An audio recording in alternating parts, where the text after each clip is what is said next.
Hello friends, மீண்டும் ஒரு கதையுடன் உங்களுடன் இணைவது உங்கள் ஆர்ஜே சாரா. இந்த கதையை முழுமையாக கேட்கணும்னு நினச்சிங்கன்னா மறக்காம கதை அதிகாரம் தமிழ் ஆடியோ நாவல் சேனலை சப்ஸ்கிரைப் பண்ணிடுங்க. மறக்காம பெல் பட்டனையும் கிளிக் பண்ணி விட்டுடுங்க. அப்பதான் நாங்கள் போடுற ஒவ்வொரு ஆடியோ நாவலும் உங்களுக்கு நோட்டிஃபிகேஷனாக வந்து சேரும். இது ஒரு ஆன்டி ஹீரோ கதை. எழுத்தாளர் பவித்ரா கிருஷ்ணன் அவர்கள் எழுதிய காலனின் யட்சினி. என்னங்க, கதையை கேட்கலாமா? காலனின் யட்சினி. அத்தியாயம் 1. வெகு நேரம் உறங்காமல் அப்போதுதான் உறங்கியவனின் அலைபேசி 3 முறைக்கு மேல் சப்தமிட, அதன் தொந்தரவை தாங்க முடியாதவன் அதை தூக்கி அடிக்க, அதுவோ எதிரில் இருந்த சுவற்றில் பட்டு தெரித்து விழுந்தது. அதே வேகத்துடன் எழுந்தவனின் கண்களோ சிவந்து போய் தூக்கம் இல்லாததை பறைசாற்ற, ஆராயும் பார்வை. 6 அடி ஆண்மகன், கட்டுக்கோப்பான உடல்வாக. தலையை வலது கையால் கோதியவன் எழுந்து கண்ணாடியில் தன் உருவத்தை பார்க்க, அசரடிக்கும் அழகு, தீர்க்கமான பார்வை. எதிரில் இருந்த கண்ணாடியில் காரி துப்பியவன் அவனையே பார்த்து, உன்னை நீயே ரசிக்கிறியா? வெக்கங்கிட்டவனே, நீ எல்லாம் ஆம்பளையா? ஒரு பொண்ணு உன்னை வேணாம்னு சொல்லிட்டா உனக்கு எதுக்குடா மீச என்று அவனை பார்த்து பேசிக்கொண்டிருக்க, அதே நேரம் கதவு தட்டும் சப்தம் கேட்டவன் எஸ் என்று கூற, அவன் முன் வந்து நின்றவனோ அவனின் நண்பனும் பிஏவுமான ராகுல். சார் என்று அழைக்க, அவனின் முறைப்பில் ஆ ஆதில் என்று மாற்றிக்கொண்டவன், இன்னும் 1 மணி நேரத்துல அந்த பொண்ணுக்கு அவ அத்தை பையனோட காமாட்சி அம்மன் கோவில்ல கல்யாணம் நடக்குது, அதுவும் அந்த பொண்ணோட சம்மதத்தோட தான் என்றவன் கூறி முடிப்பதற்குள் அவன் கன்னத்தில் பொளீரென ஒரு அறை வாங்கி இருந்தான். அதில் அவன் அதர்ந்ததெல்லாம் போகவில்லை. எப்போதாவது வாங்கினால் தானே உரைக்க, அவன்தான் எப்போதும் வாங்குகிறவன் ஆயிற்றே. Thank you for your complimentary. இப்போ நான் போய் அந்த பொண்ணோட வீட்டில் பேசுகிறேன், அவள் பேரண்ட்ஸ் கன்வின்ஸ் பண்ணுறேன் என்று கூறியவன் அவனின் தீ பார்வையில் வாயை மூடிக்கொள்ள, எனக்கு தேவையானதை நானே எடுத்து தான் எனக்கு பழக்கம், யார்கிட்டையும் பிச்சை வாங்கி பழக்கம் இல்லை, அண்டர்ஸ்டாண்ட்? போய் மீட்டிங்குக்கு அரேஞ்ச் பண்ணு, எல்லாம் சரியா இருக்கணும் என்று தீவிரமாக கூறியவன் அவன் ஆதில் சைத்ரேயன். தொழிலில் அசகாய சூரன். அவனுக்கு இல்லாத தொழில்களும் இல்லை, இல்லாத எதிரிகளும் இல்லை. எதிரியின் மரணம் அவன். அவன் சென்றதும் தலையை பிடித்து கொண்டு ஓ என்று கத்தியவனின் குரலில் அங்கு வேலை செய்திருந்த அனைவருமே அதிர்ந்து போயினர். அவர்களால் இன்னைக்கு யார் இவன் கையில் மாட்டப் போகிறார்களோ என்று பரிதாபப்படத்தான் தோன்றியது. கண்களில் அனல் பறக்க, உன்னம் விட மாட்டேண்டி என்றவனின் கண்களில் பழிவாங்க துடிக்கும் வேங்கையின் ஆக்ரோஷம் அப்பட்டமாக தெரிந்தது. குளியல் அறையை திறந்து கொண்டு உள்ளே சென்றவன் நீரின் குளுமையிலும் அவனின் கோபம் தணியவில்லை. உடை மாற்றிக்கொண்டு படியில் இறங்கியவனின் காலடி ஓசையிலே அங்கிருந்தவர்கள் நடுங்கித்தான் போயினர். சாப்பாடு எடுத்து வைக்கவா ஆதில் என்று சித்தியை ஏறிட்டும் பார்க்காதவன் தன் காரில் ஏறி புயலாய் அங்கிருந்து செல்ல, காரின் வேகம் அதிகரிக்க, அதைவிட அவனின் கோபம் அதிகமானது. அவளையும் அவள் கூறிய வார்த்தைகளையும் நினைத்து ஐயர் மந்திரங்களை கூறிக்கொண்டிருக்க, ஒரு திருமணத்திற்கு தேவையான அனைத்து தயாராகி கொண்டிருக்க, அங்கிருந்த அனைவரின் முகமும் மனமும் அத்தனை மகிழ்வாக இருந்தது. பெண் வீட்டாரும் மாப்பிள்ளை வீட்டாரும் பரபரப்பாக இயங்கிக் கொண்டிருக்க, மணமகன் மட்டும் ஏதோ ஒரு பதட்டத்திலேயே இருந்தான். அவள் வைஷ்ணவி. அழகிய முகம், கூரான நாசி, மருளும் மான்வெளிகள், சிவந்த அதரங்கள், ரோஜா வண்ண பட்டுடைத்தி, அதற்கேற்ற அணிகலன்கள், மல்லிகை சரம் என்று அத்தனை அம்சமாக இருந்தாள். அவளின் நொடிக்கொரு முறை மகளை பார்த்து பூரித்து கொண்டு இருந்தார். அவளின் தோழியும் தங்கையும் அவளை கிண்டல் பேசி வெக்கத்தில் சிவக்க வைத்து கொண்டு இருக்க, அவளோ முகம் மூடி சிரிக்க காவியமாய் இருந்தது. அவள் சிரிப்பது இன்றுதான் கடைசி. மீண்டும் அவள் முகத்தில் அந்த சிரிப்பு வர அவள் எத்தனையோ தியாகங்களையும் துரோகங்களையும் கடக்க வேண்டியிருக்கும் என்று அவள் அறியவில்லை. ஐயர், முகூர்த்தத்திற்கு நேரமாச்சு, பொண்ணு அழைச்சிட்டு வாங்கோ என்று குரல் கொடுக்க, அவளின் தங்கை வர்ஷினி அவளை அழைத்து வர, மணமகன் சந்திரன் ஆவலாக அவளையும் அவளின் வெட்கத்தையும் ரசித்து பார்த்தான். ஐயர் மந்திரம் போத, மங்கள வாத்தியங்கள் இசைக்க, தாலியை கழுத்தின் அருகில் கொண்டு சென்ற அதே நேரம் சந்திரனை குறிப்பார்த்து சுட்ட இருந்தான் ஆதில் சைத்ரேயன். அவன் மார்பில் தோட்டா பட்டு தெறிக்க ரத்தம் கொப்பளிக்க அப்படியே பின்புறம் சாய்ந்தவனை கண்களில் நீருடன் அதிர்ந்து போய் பார்த்தவளை பார்த்து சிரித்தான் அவன். என்ன வேணாம்னு சொல்லிட்டு அவன் பக்கத்துல உட்கார்ந்துருக்க. உன் நிழல தொட்டவன் கூட நானா மட்டும்தான் இருக்கணும், புரியுதா என்று கர்ஜித்தவனை கண்டு அனைவரும் அதிர்ந்து போனார்கள். வைஷ்ணவி அதே இடத்தில் உறைந்து போனாள்.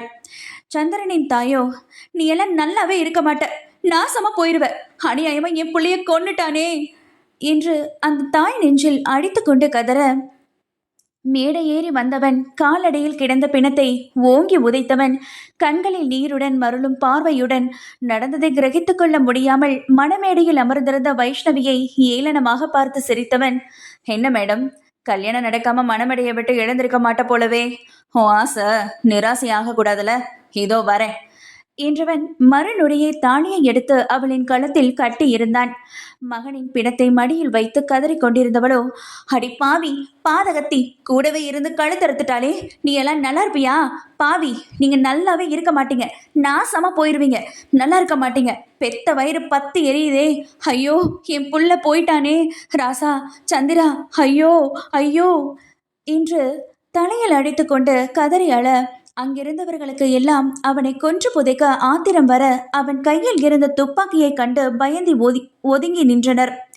அவளின் தந்தையோ சிறுவயதில் இருந்து தூக்கி வளர்த்த மருமகனின் கொலையை அதிர்ந்தவர் மகளின் இணையை கண்டு துடித்து போனார்.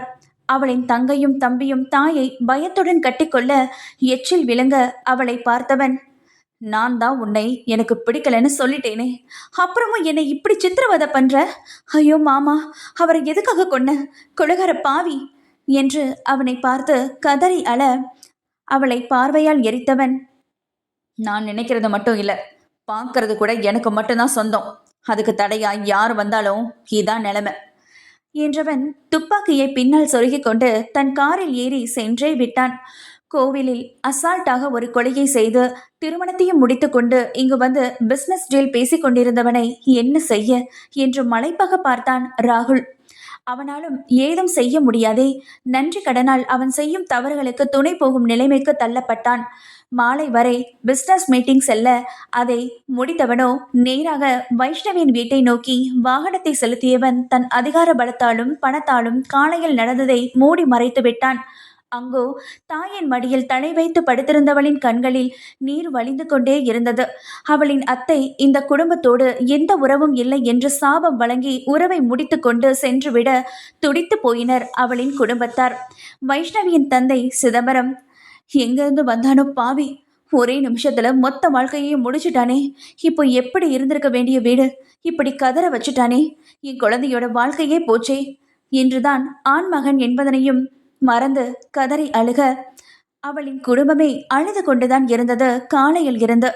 அப்புறம் உங்களோட ஒப்பாரியை முடிச்சிட்டீங்கன்னா நான் உள்ள வரலாமா என்ற குரலில் நெருப்பை மிதித்தது போல் அனைவரும் அதிர்ந்து எழ உள்ளே வந்தவனோ, உங்க வீட்லயே இளவு விழுந்தது, இப்படி கண்ணீர் ஊத்துறீங்க, உங்க அழுகையில பக்கத்து வீட்டு கிணறு நிறைஞ்சு வழியுதான் என்று நக்கல் அடித்தவன், அப்புறம் மாமியாரே, வீட்டுக்கு வந்த மருமகனுக்கு டீ காஃபி கொடுக்கிற பழக்கம்லாம் இல்லையா என்று கேட்டவனை வெறுப்பாக பார்த்தவர் முகத்தை வேறு பக்கம் திருப்பிக் கொள்ள வைஷுவின் அருகில் வந்தவர் அவளின் தோள்மேல் கை போட்டு, அப்புறம் பேபி கிளம்பலாமா என்று கேட்க அவளோ அவனை திகைப்பாக பார்த்து, எங்க என்று கேட்க, வேறெங்க, உன் மாமியார் வீட்டுக்கு தான் என்று கூறியவனை அதிர்ந்து போய் பார்க்க அவனோ அவளின் தம்பி ஆகாஷை பார்த்து, அப்புறம் குட்டி மச்சான், உங்க அக்காவை நான் கூட்டிட்டு போறேன், உங்க அப்பா அம்மா அதிர்ச்சியிலிருந்து இன்னும் எழுகவே இல்லை, தகவல் சொல்லிடு என்றவன் அவளின் கையை பிடித்து இழுத்து கொண்டு நடக்க சிதம்பரம்,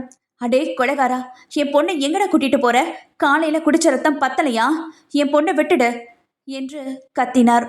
மாமனாரே, சத்தம் சத்தம், காலையில நீங்க சரியா பார்க்கலையோ, இப்ப வேணா குட்டி மச்சானை வச்சு ஒரு ட்ரைலர் பார்ப்போமா என்றவன் துப்பாக்கியை ஆகாஷை நோக்கி நகர்த்த அதில் பதறி போன வைஷுவோ, இல்ல அவனை விட்டுரு, நான் வரேன், வந்துடுற என்றவள் அவனின் கையை பற்றி கொள்ள அவளின் தந்தையை திரும்பி நக்கலாக திரும்பி பார்த்தவன் அவளை அழைத்து கொண்டு சென்றான்.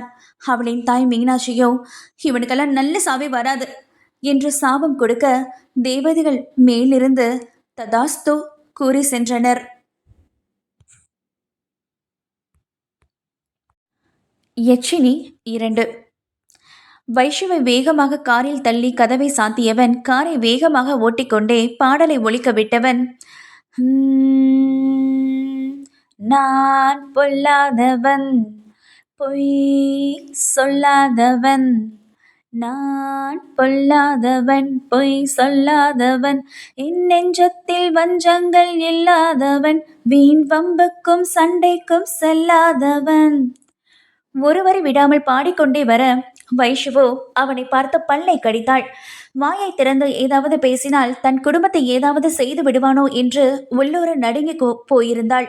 அவனுக்கு தான் கொலை செய்வது சாதாரணமாயிற்றே, சொல்லியதை செய்து விடுவானே.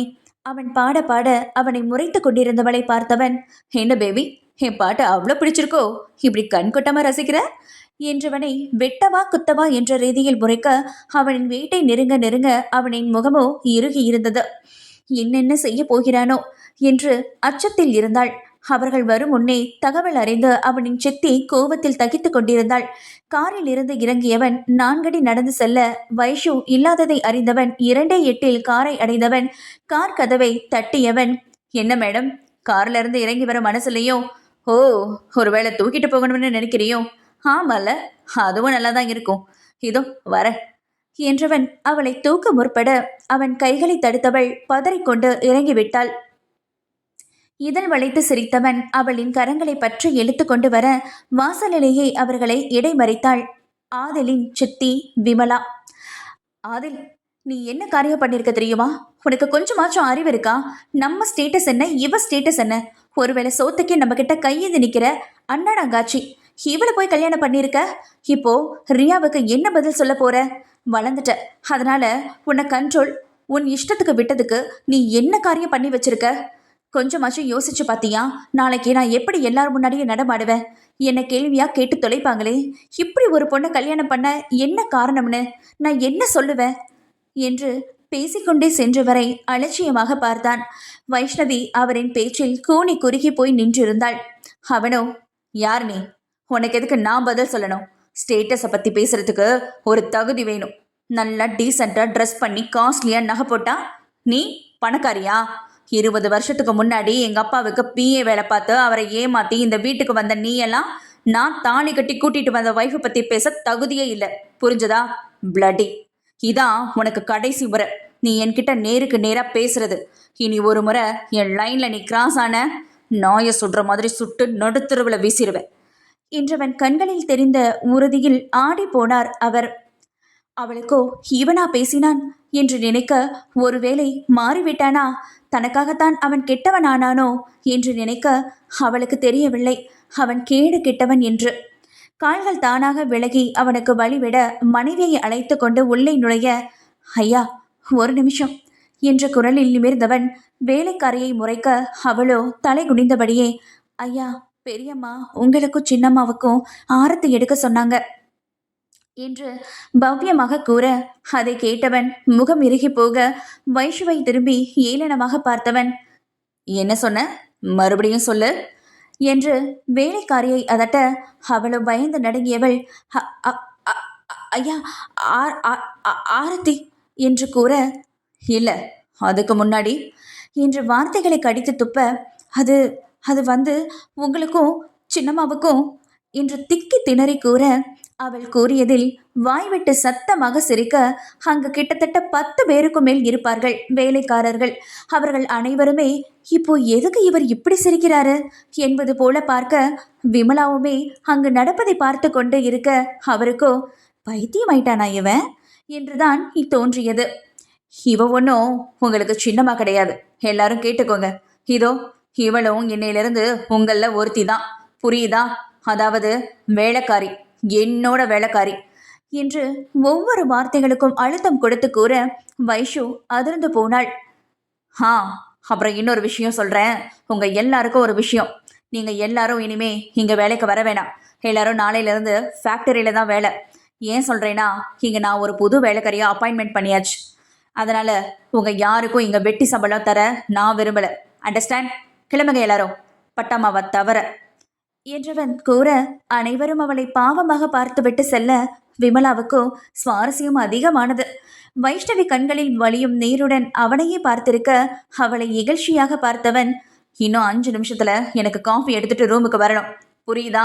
அதே போல இனிமே இந்த வீட்டுல எல்லா வேலையும் நீ செய்யணும், புரிஞ்சிருக்கணும்னு நினைக்கிறேன் என்றவன் வேகமாக படிகளில் ஏறி சென்று விட்டான். அவளோ சிலையாய் நின்றிருக்க அங்கு முன்பு சமையல் வேலை செய்து கொண்டு இருந்த பட்டம்மா அவளின் தோள் தொட்டு, அம்மா இந்தாங்க காஃபி, லேட்டா போன தம்பிக்கு கோவம் வரும், போங்க என்று அவளை அனுப்பி வைத்தவருக்கு அவளை எண்ணி பாவமாக இருந்தது. இவன் கையில் வந்து சிக்கிவிட்டாளே என்று பரிதாபப்படத்தான் தோன்றியது. மாடி ஏறியவள் எந்த அறை என்று தெரியாமல் செல்ல அங்கோ 3 அறைகள் மட்டுமே இருக்க அதில் 2ஆம் அறை பூட்டி இருக்க மற்ற 2ம் திறந்திருக்க முதல் அறையில் கேட்ட சத்தத்தில் காஃபியை எடுத்துக்கொண்டு உள்ளே நுழைய கபோர்டில் ஏதோ எடுத்துக்கொண்டு இருந்தவன் கொலுசு சத்தத்தில் திரும்பியவன், ஏய் உனக்கு கொஞ்சம் கூட மேனஸ் இல்லையா? ஒருத்தவங்க ரூமுக்குள்ள வரும்போது தட்டிட்டு வரணும்னு தெரியாதா? ஓட்டு வீட்டில் ஒத்த ரூம்ல இருந்தவங்களுக்கெல்லாம் இதெல்லாம் எப்படி தெரியும்? திறந்த வீட்டில் ஏதோ நுழையிற மாதிரி என்று வார்த்தை பேசியவன் அவளின் கையில் இருந்த காஃபியை வெடுக்கென பறிக்க அவளின் கண்களோ கலங்கி போயிருந்தது. காஃபியை ஒரு மிடறு குடித்தவன் மறுநொடியை சூடாக இருந்த காஃபியை அவளின் முகத்தில் ஊத்தி இருந்தான். துடித்து போனாள் பாவை அவள். வெந்நீரால் கூட குளித்து பழகாதவள் சூடான காஃபி கொட்டியதில் அவளின் முகமோ சிவந்து போனது. கண்களில் கண்ணீர் வர சூடு தாங்காமல் வாய் விட்டே அலறி இருந்தாள். அவளின் அலறலையும் கண்ணீரையும் வெறுப்பாக பார்த்தவன், ஏய் மூச், சத்தம், கண்ணத்தொட, நீ இனிமே எனக்கு சொந்தம். நீ அழுகிறதா இருந்தாலும் சிரிக்கிறதா இருந்தாலும் அது எனக்கு மட்டும்தான், புரியுதா? போய் உன் கையால காஃபி போட்டு எடுத்துட்டு வா. சொல்ல வரது புரிஞ்சதில்ல என்று கேட்க அவளின் தலையோ தானாக ஆடியது. முகத்தை தன் புடவையால் துடைத்து கொண்டு சமையல் அறைக்கு சென்றவள் தன் நிலையை எண்ணி முகத்தை துடைத்து கொண்டு அவனுக்கு காஃபி போட்டு எடுத்துக்கொண்டு செல்ல முன்பை போல் அல்லாமல் அவன் அனுமதியுடன் உள்ளே செல்ல அவன் கையில் காஃபியை தர அத்தை வாங்கிட்டு டீஃபாயில் வைத்தவன் வெளியில் செல்ல திரும்பியவளின் கைப்பற்றி இழுத்தவன் வன்முறையாய் அவளது இதழை தீண்டி இருந்தான். அவள் மூச்சுவிட முடியாமல் திணற வெகுநேரம் கழித்து விலகியவன் அவளை சுவற்றோடு சேர்த்து வைத்து, உன்னை காதலிக்கிறேன்னு சொல்லி டார்ச்சர் பண்ணி கல்யாணம் பண்ணிக்கிட்டு இப்படி கொடுமைப்படுத்துறேன்னு தோணுதா என்று கேட்க அவளின் கண்களும் அதையே பிரதிபலிக்க, எப்ப இன்னொருத்தனை காதலிக்கிறேன்னு சொல்லி அவனை கல்யாணம் பண்ணிக்க தயாரா இருந்தியோ அப்பவே முடிஞ்சுது என்னோட காதல். அப்புறம் ஏன் உன்னை கல்யாணம் பண்ணனு கேக்குறியா? என்ன வேணாம்னு சொல்லிட்டு நீ மட்டும் நிம்மதியா இருக்கலாமா? இந்த ஆதில் சைத்ரேயன் ஒன்று நினைச்சா அதை அடைஞ்சே தீரணும். அதுக்காக என்ன வேணாலும் செய்வான், யாரை வேணாலும் கொல்லுவான், புரியுதா? இனி நீ இந்த வீட்டுக்கு மட்டும் இல்லை, எனக்கும் நீ வேலைக்காரி தான், புரிஞ்சிருக்கணும்னு நினைக்கிறேன் என்றவன் வெளியே சென்று விட்டான். வந்த 1 மணி நேரத்திற்கே இப்படியானால் வாழ்க்கை முழுவதும் எப்படி வாழப் போகிறோம் என்று தோன்ற அங்கேயே மடங்கி அமர்ந்து விட்டாள். நாளை அவன் செய்யும் காரியத்தில். யட்சினி 3. ஆதல் சென்றதும் அவனின் அறையிலேயே மடங்கி அமர்ந்தவள் தரையிலேயே தலை சாய்த்து படுத்து அதீத அதிர்ச்சியிலும் சோர்விலும் கண்களை மூடியவள் உறங்கிவிட்டாள். இரவு 9 மணி போல வீட்டுக்கு வந்தவன் கதவை திறந்து கொண்டு தரையில் உறங்கிக் கொண்டு இருந்த வைஷுவை பார்த்து அவளின் அருகில் மண்டியிட்டு அமர்ந்து அவளின் முகத்தையை ஆழ்ந்து நோக்கியவன், ஏண்டி என்ன உனக்கு பிடிக்கல? உனக்கு எவ்வளோ தைரியம்? இந்த ஆதில் சைத்திரையனை கல்யாணம் பண்ணிக்க மாட்டேன்னு சொல்லிட்டல, நிம்மதியா தூங்குறியா என்று பாவமாய் ஆரம்பித்தவன் வன்மத்தில் முடித்தான். அறையில் சுற்றும் முற்றும் பார்த்தவன் பாட்டிலில் இருந்த நீரை எடுத்து வந்தவன் அவளின் முகத்தில் ஊற்ற அதில் பதறிப்போய் எழுந்தவள் கண்கள் சிவக்க ரௌத்திரத்துடன் நின்றிருந்தவனை பார்க்க கால்கள் நடுங்க பயத்தில் நின்றிருக்க அவளின் அருகில் வந்தவன், ஏண்டி புருஷன் வெளியே போய் இவ்வளோ நேரமாச்சு, காணோம்னு எந்த அக்கறையும் இல்லை, சொகுசா ஏசி ரூம்ல ஹாயா படுத்துட்டு தூங்கிட்டு இருக்க, நீ தாண்டி பொண்டாட்டி. உன்னை நான் என்ன சொன்னேன்? வீட்டில் இருக்க எல்லா வேலையும் பார்க்க சொன்னேன்ல, போய் எனக்கு சூடா சப்பாத்தி சிக்கன் ஃப்ரை 20 மினிட்ஸில் வரணும், புரிஞ்சுதா? போ என்றவனின் அரட்டலில் பயந்து நடுங்கியவள் வேகமாக சமையல் அறைக்கு சென்றாள். ஏசி அறையில் அவ்வளவு நேரம் குளிரில் நடுங்கிக் கொண்டு இருந்தவள் அவன் செய்த நீராபிஷேகத்தில் குளிரில் வெடவெடக சமையல் அறையில் வேகமாக அவன் கேட்டதை தயார் செய்ய அப்போது பட்டம்மா சமையலறைக்குள் நுழைந்தவர், என்னம்மா பண்றீங்க? இந்த நேரத்துல உங்களுக்கு சாப்பாடு எடுத்துட்டு வந்திருக்கேன், வந்து சாப்பிடுங்க என்றவாறே வந்தவர் அவரின் உடையை பார்த்து பதறி போனவர், ஐயோ, என்ன உடம்பு இப்படி ஈரமா இருக்குதா? இப்படி நடுங்குறீங்க? துணி மாத்திட்டு வாங்க என்று கூறியவரை பார்த்து அன்பாய் பார்த்தாள். அவரை பார்த்து தயக்கமாக, அம்மா, அது சாரு சப்பாத்தியும் சிக்கனும் கேட்டாங்க, அதான் தயார் பண்ணிட்டு இருக்கேன் என்றவள் வேக வேகமாக செய்ய, அவரோ, சாரா? எந்த சார் என்று கேட்டவர், ஓ, ஆதில் தம்பியா? அவர் எப்பவும் வீட்டில் சாப்பிட மாட்டாருங்கம்மா. ஓ, ஒருவேளை பொண்டாட்டி கையால் சாப்பிடணும்னு ஆசைப்படுறாரோ என்னவோ என்றவர் அவரின் அருகில் வந்து கரண்டியை வாங்கியவர், கொடுங்கம்மா, நான் பண்ணுறேன், நீங்கள் துணியை மாற்றுங்க என்று கேட்க, ஒரு நிமிடம் மாலை நடந்தது வந்து போக, இல்லை இல்லை, நானே பண்ணிக்கிறேன் என்று செய்தவள் அறைக்கு எடுத்து செல்ல, அங்கு அவனோ குழந்தை போல குப்புறப்படுத்து தூங்கிக் கொண்டிருந்தான். அதை டேபிளில் வைத்துவிட்டு, சார், சார் என்று அழைக்க, அவன் மீது கை வைக்க, மறுநொடியே ஏய் என்ற உருமலுடன் அவளின் கழுத்தில் கை வைத்து தூக்கி சுவற்றோடு சேர்த்து நிற்க, அதில் அவள் மூச்சுக்கு திணற, கண்களில் நீர் திரள, முகம் சிவக்க, தன் கையில் தத்தளித்தவளை கண்டவன் மறுநொடியை அவளை கீழே விட, அதில் நிற்க முடியாமல் தடுமாறியவள் அங்கிருந்த டேபிளில் முனையில் நன்றாக இடித்துக்கொள்ள, இரத்தம் கொப்பளிக்க அவள் அப்படியே மயங்கியிருந்தாள். அத்தனை இரத்தத்தை கண்டும் பதறாமல் அவளை தூக்கி மெத்தையில் போட்டான் அந்த இதயத்தில் ஈரமில்லாத மருத்துவன். அந்த அறையில் நெடுநாள் உபயோகம் இல்லாமல் இருந்த அந்த மருத்துவ பெட்டியை வெறுப்பாய் பார்த்தவன் மயங்கி கிடந்தவளின் தலைமுடியை பற்றி, இதுவரைக்கும் நம் வெறுத்த எதையுமே நான் தொட்டதில்லை, ஆனா இன்னைக்கு முன்னால என்றவன் மேற்கொண்டு எதுவும் பேசாமல் அவளுக்கு வைத்தியம் பார்த்தவன் அவளுக்கு தேவையான மருந்தை வேலையாள் மூலம் வாங்கி வர செய்து அவளுக்கு செலுத்த தலையில் கட்டு போட்டுவிட, அவளோ வலி குறைந்து உறங்க தொடங்கினாள். அவனின் கோபமும் வெறுப்பும் தேவையில்லாத ஒன்று, அதுவும் அவனை ஏற்படுத்தி கொண்டான் என்றும் அவனுக்கு புரியவில்லை. ஆத்திரத்திலும் பிடிவாதத்திலும். யட்சினி 4. ஆதவன் உதித்து வெகுநேரம் கழித்து கண் விழித்தவள் வழியில் முகம் சுருக்க, எழுந்தமர்ந்தவளுக்கு எதிர் இருந்த கண்ணாடியில் தெரிந்த நெற்றி காயத்தை கண்டு அதிர்ந்தவளுக்கு இரவின் மிச்சங்கள் நினைவுக்கு வந்து போனது. உடல் நடுங்கி போனாள் பேதையவள். இங்கிருந்து ஓடவும் முடியாதே. சிங்கத்தின் குகையில் மாட்டிக்கொண்டவள் வழி இல்லாமல் தவித்து போனாள். ஒருவேளை தானும் மற்றவர்கள் போல் படித்திருந்தால் துணிவுடன் அவனை எதிர்த்து நின்றிருப்போமோ என்று நினைத்தவளுக்கு கண்ணில் கண்ணீர் வடிந்தது. மனதில் அவன் தன்னிடம் காதலை கூறிய தருணம் வந்து போனது. பள்ளி படிப்பை மட்டும் முடித்தவள் 19 வயது பட்டாம்பூச்சி. 1.5 வருடங்களாக அவனின் கார்மெண்ட்ஸில் தையல் வேலைக்கு சென்று வர ஒரு நாள் அவளை பார்த்தவன் அவளின் கொள்ளை கொள்ளும் அழகிலும் அலைப்பாயும் கயல் வெளியிலும் தன்னை மறந்து அவளை காதலிக்க தொடங்கினான். ஒரு தலையாக 3 மாதங்கள் பார்வையிலே காதல் பாடம் படிக்க இதை ஏதும் அறியாத பெண்ணவளோ அத்தனை மகிழ்வாய் இருந்தாள் தன் குடும்பத்துடன். தந்தை சிதம்பரம் ஒரு தனியார் கம்பெனியில் செக்யூரிட்டியாக வேலை பார்க்க, தாய் மீனாட்சி வீட்டிலிருந்து அப்பளம், வடகம், ஊறுகாய் போட்டு அக்கம் பக்கத்தில் விற்று வருமானத்திற்கேற்ற செலவுடன் தன் 3 குழந்தைகளுடன் மகிழ்வாக இருந்தனர். வைஷ்ணவி வீட்டின் நிலையுணர்ந்து படிக்கும் ஆசை இருந்தாலும் பள்ளியுடன் படிப்பை நிறுத்திவிட்டாள். தம்பி தங்கை வாழ்க்கைக்காகவும் அத்தனை மகிழ்வாக இருந்தனர் குடும்பத்துடன். அதுவும் வைஷு ஆதிலின் கண்ணில் படும் வரை மட்டுமே. அவள் வீட்டுக்கு செல்லும் வழியில் அவளின் சைக்கிளை இடையில் மறித்து நிற்க அவளோ யாரோ என்று பதறி போனாள். அந்த கார் அவளுடைய முதலாளியின் கார் என்பதை அறிந்தவள் அதிர்ந்து போய் பார்க்க, அதிலிருந்து இறங்கிய ராகுல், மேடம், சார் கூப்பிடுறாங்க, வாங்க என்று கூற, அவளோ அவன் கூறிய மேடம் என்ற வார்த்தையில் அதிர்ந்தவர், அண்ணா, நீங்க என்னை மாத்தி கூப்பிடுறீங்க, நான் வைஷ்ணவி, உங்க கார்மெண்ட்ஸ்ல தான் வேலை செய்யறேன், என்ன போய் மேடம்னு, அதுவும் முதலாளி எதுக்காக என்னை கூப்பிட போறாங்க, அவர் எவ்வளவு பெரிய ஆள் மாத்திக்கு பேசுறீங்க என்றவள் அங்கிருந்து நகர, அவனோ அவளின் வெள்ளந்தி பேச்சிலேயே அவளை பற்றி தெரிந்து கொண்டவன் அவளை எண்ணி வருத்தம்தான் பட முடிந்தது. ராகுல், இல்லை மேடம், நான் ஆள் மாத்தி கூப்பிடல, ஆதில் சார் உங்களை தான் கூப்பிடுறார் என்று கூற, அவளோ அதிர்ந்து போனாள். அவர் ஏன் என்னை கூப்பிடுறார் என்று. அவள்தான் அவனை பற்றி அறிவாளே. அவனை கண்டாலே பயந்து மறைந்து நின்று விடுவாள் அவள். ஒருமுறை அவளின் அருகில் இருந்த பெண் அவனை பார்த்து சிரித்ததுக்கே அவளை கேவலமாக பேசி அசிங்கப்படுத்தி வேலையை விட்டு அனுப்பியவனாயிற்றே.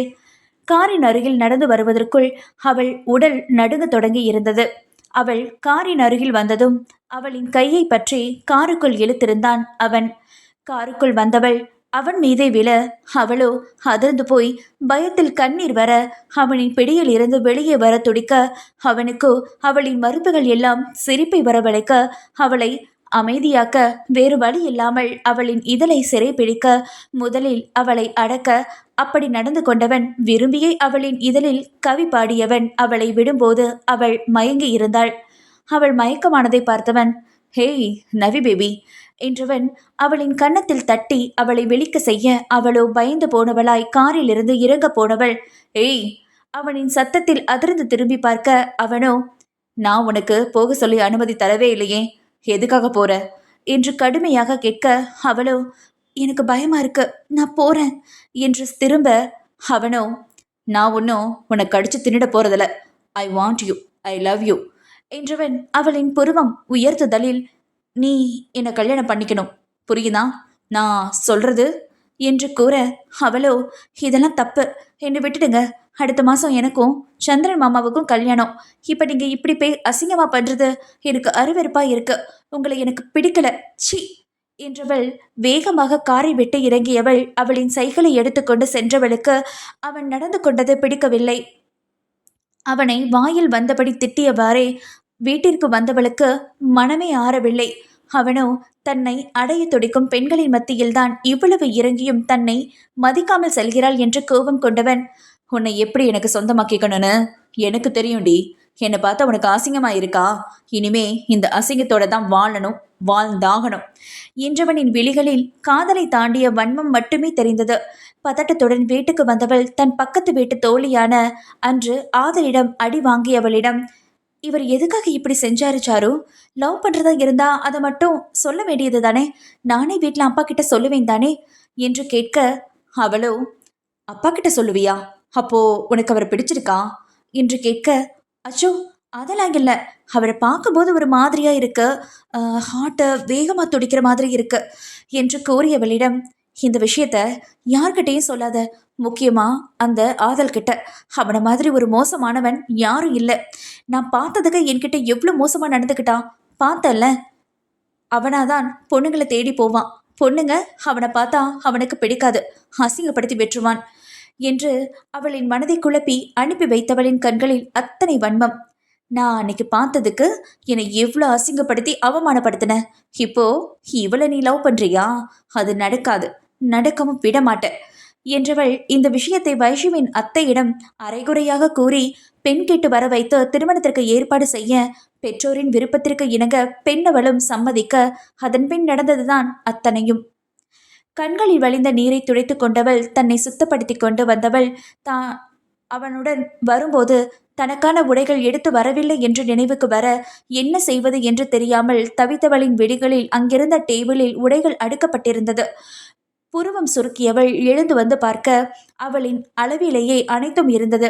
ஒருவேளை அவன் எனக்காக வாங்கி இருப்பானோ என நினைத்தவள், வேற யாரோடதாச்சும் இருக்கும் என்று நினைத்தவள் அதில் சிம்பிளாக ஒன்றை பார்க்க அனைத்துமே பிராண்டடாக இருந்தது.